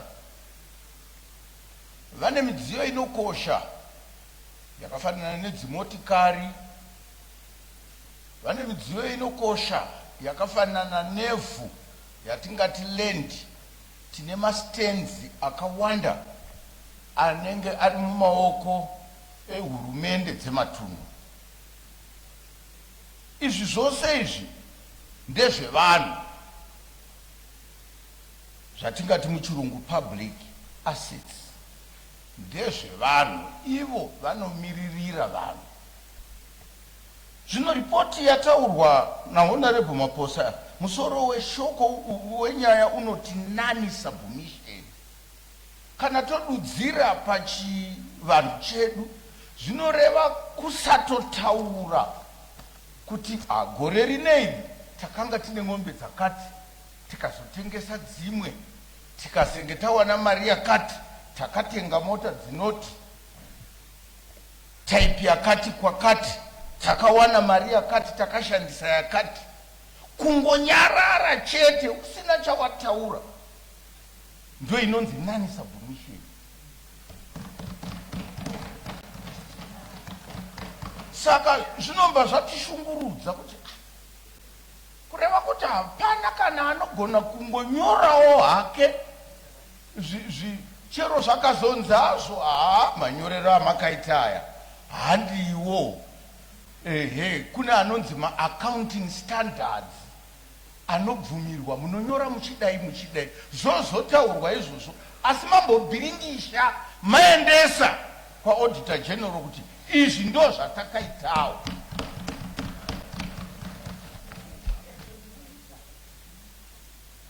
Total non-submission kwemakore anototaurika. Zvino ini panondibata zvishoma ipapa nokuti tinozonzwa nyaya dzokuti takanga tisina vanogona kunyatsonyora. Mubati wachigaro ndodzikisa pfungwa kuti kanzuru hakusi kumakombi kunongotorwa hwindi parodhi kuti uya ushedzere. Kanzuru ihurumende inotoadvertisa kuti tiri kudawo vashandi ane 5 O levels akaitawo accounts. Kana wakaitawo accounts unotoziva chinonzi debit credit chii.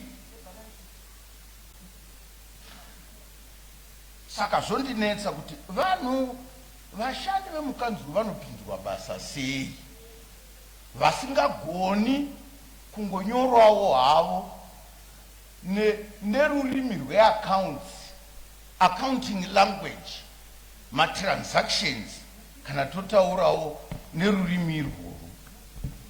Zvondinetsa. Asi mubati wechigaro, kana ndotarisa ini ndinoona sekunge isu sehurumende kana kuti bazi rinoona nezvemaloko authority riri kuti sarirei kumasure pakutarisa ziso remakanzuru aya kuti vari kumbozvifambisa sei zvinhu zvavo. Nekuti hatingati isusu tinoverenga makore anosvika 5 pamwe 10 pasina. Ko Ministry of Local Government, maonero angu ini nemazvisisiro angu ndokuti ndivo vane ziso rinotarisa makanzuru. Havanawo here rimwe department rinoti gore negore rinombotendererawo mumakanzuru vachiti tionei mabhuku enyu. Ko apa muri kuzvifambisa sei? Makaendesa here ma-financial statements? Kwete kuti makaodhitwa here, kungoendesa. Hapanawo here anovhunza izvozvo. Ndo pachikumbiro kuministry yelocal government. Hatisi kuda sedare rino kuti tirambe tichingoti makanzuru takanga timbori kubhuruwa yoko. Wainzwa nyaya yekuti 13 years 19 years makambani ekanzuru achiopareta hanyori kana kuti takaita profiti takaita chii zvakangonyararwa. Ndinokumbirisa, ndinodzokorodza kuti ndinokumbirisa kuti ministry yelocal government ngaiise department kana raarisipo rinoona nezvemakanzuru, nokuti rimwe zuva tichazokumbira vanoona nezvebazi iri minister kuti minister imbotitaurirai kuti makanzuru ari kushanda sei. Saka ndinotarisira kuti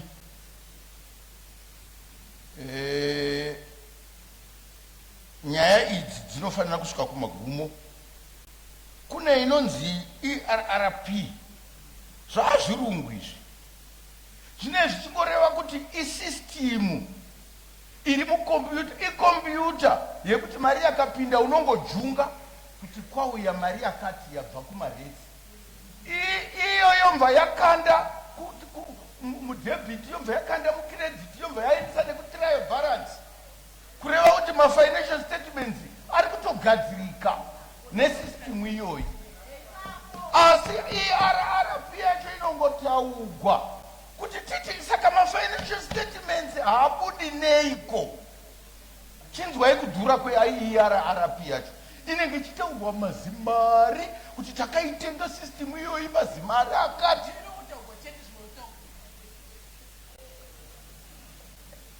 Saka tinokumbirisa kumalocal authorities kugadziriswe zvaizvezvi maita basa mubati wechigaro. Thank you, Honorable Kani. I now call Honorable Chief Whip.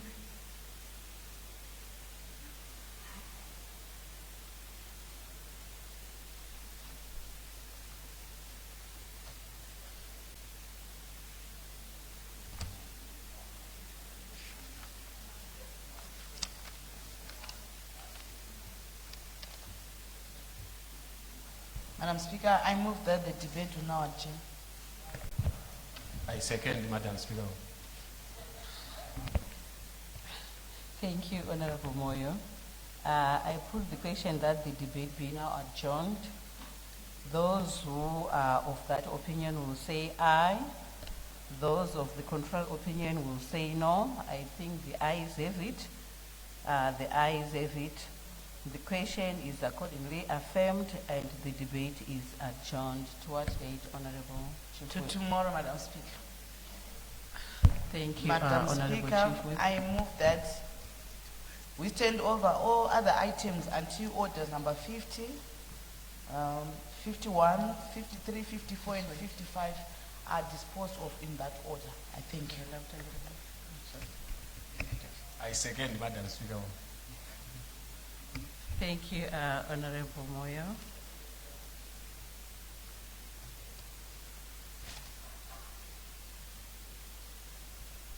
The clerk will read the fifth order of the day.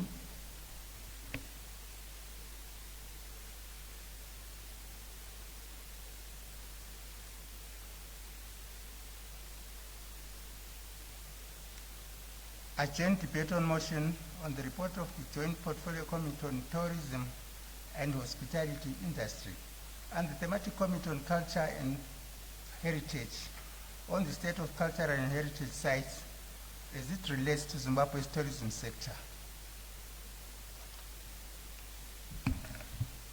When this debate was adjourned on the 24 March 2026, the question before the House was a motion by Honorable Mamumbe that this House considers and adopts the report of the Joint Portfolio Committee on Tourism and Hospitality Industry and Thematic Committee on Culture and Heritage on the state of cultural and heritage site as it relates to Zimbabwe tourism sector, SC 6/2026. I call upon Honorable Mamumbe.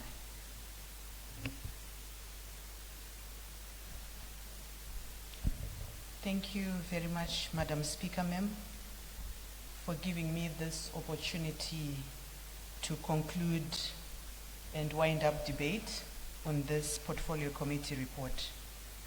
Madam Speaker, ma'am, I rise to sincerely thank all the honorable members who contributed to this Portfolio Committee report and the Thematic Committee.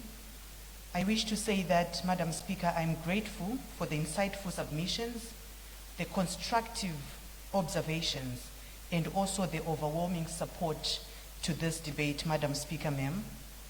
What we have noted is that Zimbabwe is a crucial cog for maintaining the national identity, fostering cultural diversity, and also driving tourism growth by promoting economic development at large through making sure that we preserve our heritage and cultural monumental sites.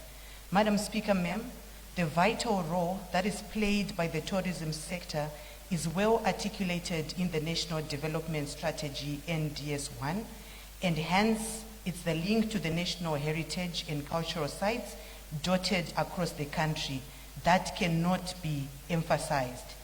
Having said that, Madam Speaker, I want to thank all the honorable members who debated, and I have taken note of the valuable recommendations made during the debate, and I trust that this will strengthen the implementation of the resolutions that were contained in our report.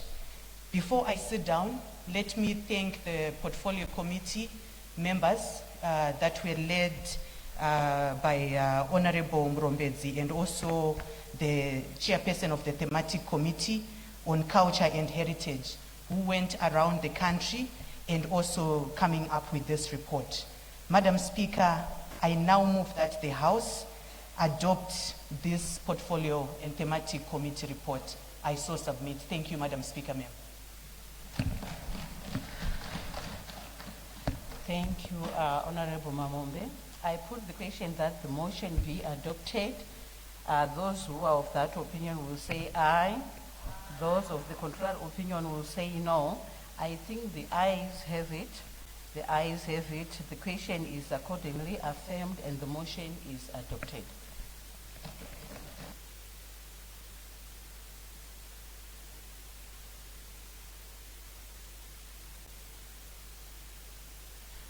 The clerk will read the 51 order of the day. Urgent debate on motion on the report of the Portfolio Committee on Industry and Commerce on the 2025 first and second quarter budget performance reports from the Minister of Industry and Commerce.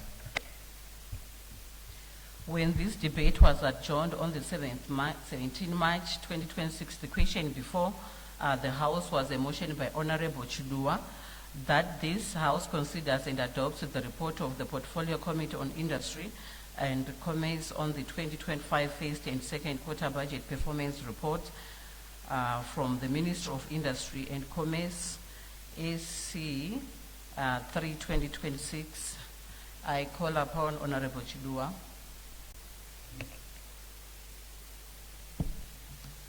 Thank you, Madam Speaker, ma'am, for giving me this opportunity to wind up the debate on the first and second quarter report for the Minister of Industry and Commerce.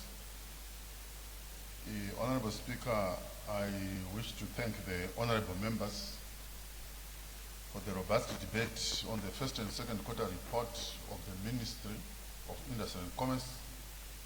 The submissions by the honorable members clearly demonstrated that the committee's recommendations are urgent, actionable, and essential for restoring accountability and accelerating Zimbabwe's industrialization agenda. The debate unequivocally supports that the ministry must immediately implement all the 12 recommendations within the stipulated timelines to address critical gaps in human resources, budget absorption, financial controls, and audit compliance. Honorable Speaker, I therefore urge the ministry, in collaboration with the Treasury and stakeholders, to treat these recommendations as non-negotiable directives, as timely implementation will enhance accountability, efficiency, and effective delivery of the industrialization mandate, ensuring Zimbabwe's economic stability and inclusive growth. Zimbabwe's industrialization agenda demands nothing less than full accountability, decisive action, and unwavering commitment to the people we serve. I now move for the adoption of the motion on the first and second quarter report of the Ministry of Industry and Commerce. I so submit, Honorable Speaker.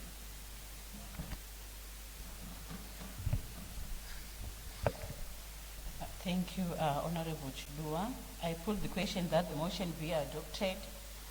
Those of that opinion will say aye.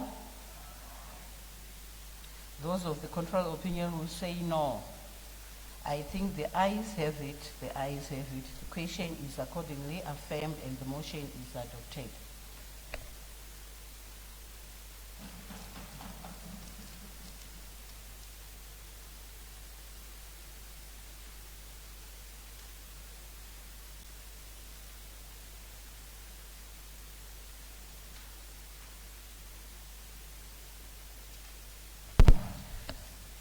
The clerk will read the 53rd order of the day. Urgent debate on motion on the report of the Public Accounts Committee on the audited financial statements for the Agricultural and Rural Development Authority, ATA, in the Auditor General's report on state-owned enterprises for the year ended 31st December 2023, SC 42 of 2025.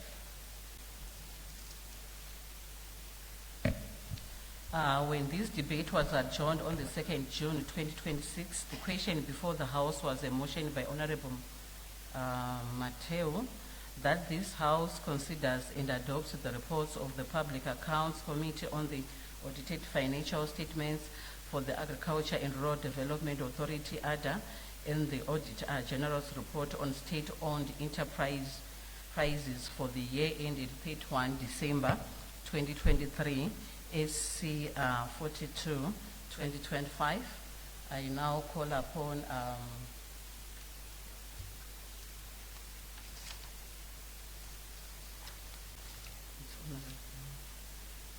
Honorable Maposa.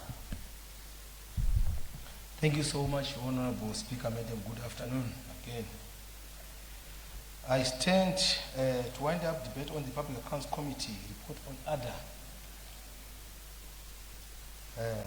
I rise to wind up the debate on the report of the Public Accounts Committee on the Audit General findings relating to the Agriculture and the Rural Development Authority, ADA. At the outset, I wish to sincerely thank all the honorable members who participated in this debate. The valuable contribution made from both sides of the House demonstrate our collective commitment to promote accountability, transparent and prudent management of public resources. The issue raised during the debates reaffirmed the committee findings. ADA must strengthen its financial management system, improve internal controls, ensure compliance with the Public Finance Management Act and other relevant statutes, and fully implement the recommendation of the Auditor General as an institutional entrusted with the advanced agricultural production and supporting national food security. ADA must uphold the highest standard of governance and accountability in our country.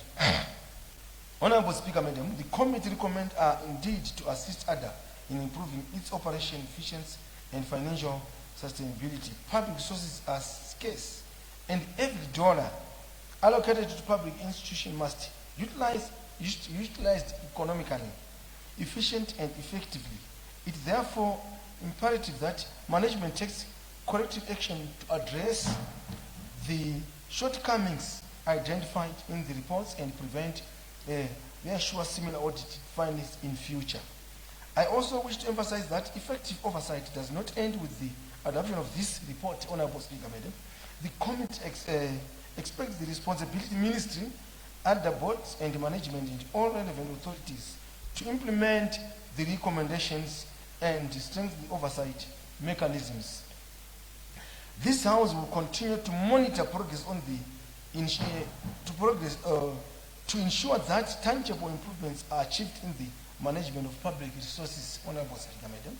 Finally, Honorable Speaker, I once again thank all honorable members for their contribution, debate, as well as members of the Public Accounts Committee and the committee secretariat who helps the Public Accounts Committee to write all these notes. Over that, this House adopted the report on the Public Accounts Committee on Audit General findings to the Agriculture and Rural Development Authority. So I submit, Honorable Speaker, ma'am. Thank you, Honorable Maposa. I put the question that the motion be adopted. Those who are of that opinion will say aye. Those of the contrary opinion will say no. I think the ayes have it. The ayes have it. The question is accordingly affirmed and the motion is adopted.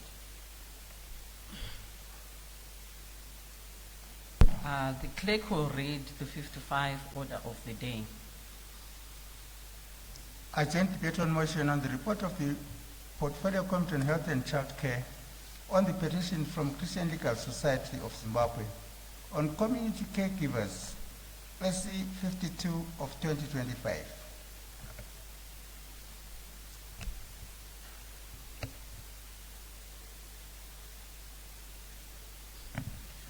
When this debate was adjourned on the 19th February 2026, the question before the House was a motion by Honorable Bajila that this House considers and adopts the report of the Portfolio Committee Health and Child Care on the petition from the Christian Legal Society of Zimbabwe on community caregivers, SC 52-2025.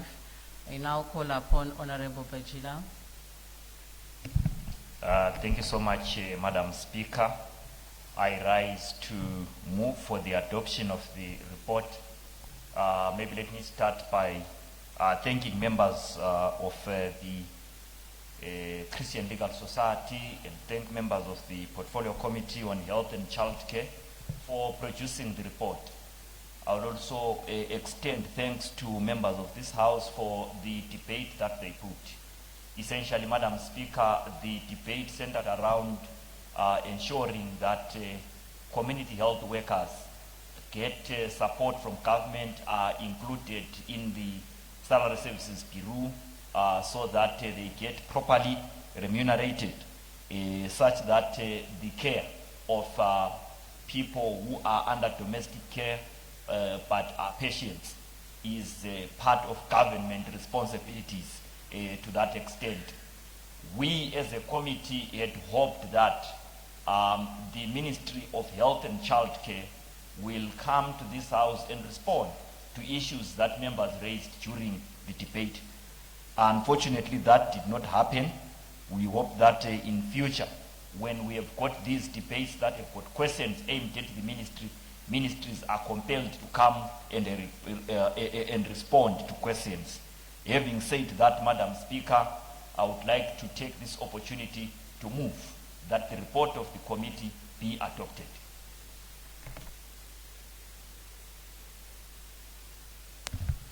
Thank you, Honorable Bajila. I put the question that the motion be adopted. Those who are of that opinion will say aye. Those of the contrary opinion will say no. I think the ayes have it. The ayes have it. The question is accordingly affirmed and the motion is adopted. I now call upon our Honorable Chief Whip. Madam Speaker, good evening. I move that the House do no action.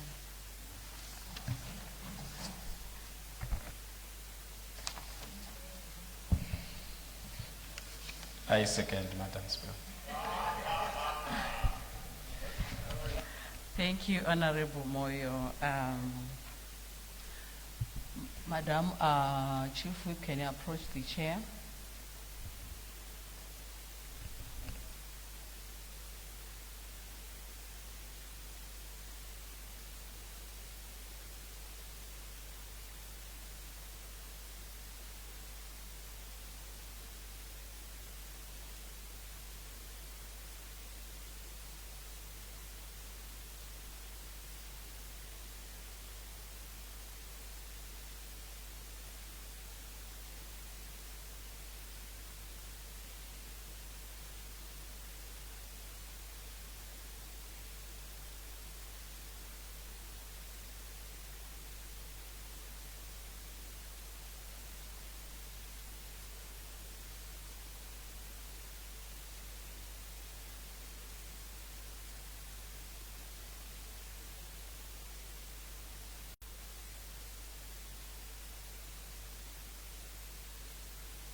I put the question that the House to now adjourn. Those who are of that opinion will say aye. Those of the contrary opinion will say no. I think the ayes have it, the ayes have it. The question is accordingly affirmed and the House is adjourned to what date, Chief Whip? To tomorrow, Madam Speaker, ma'am. Thank you, Honorable Chief Whip. The House is adjourned. Good night, honorable members.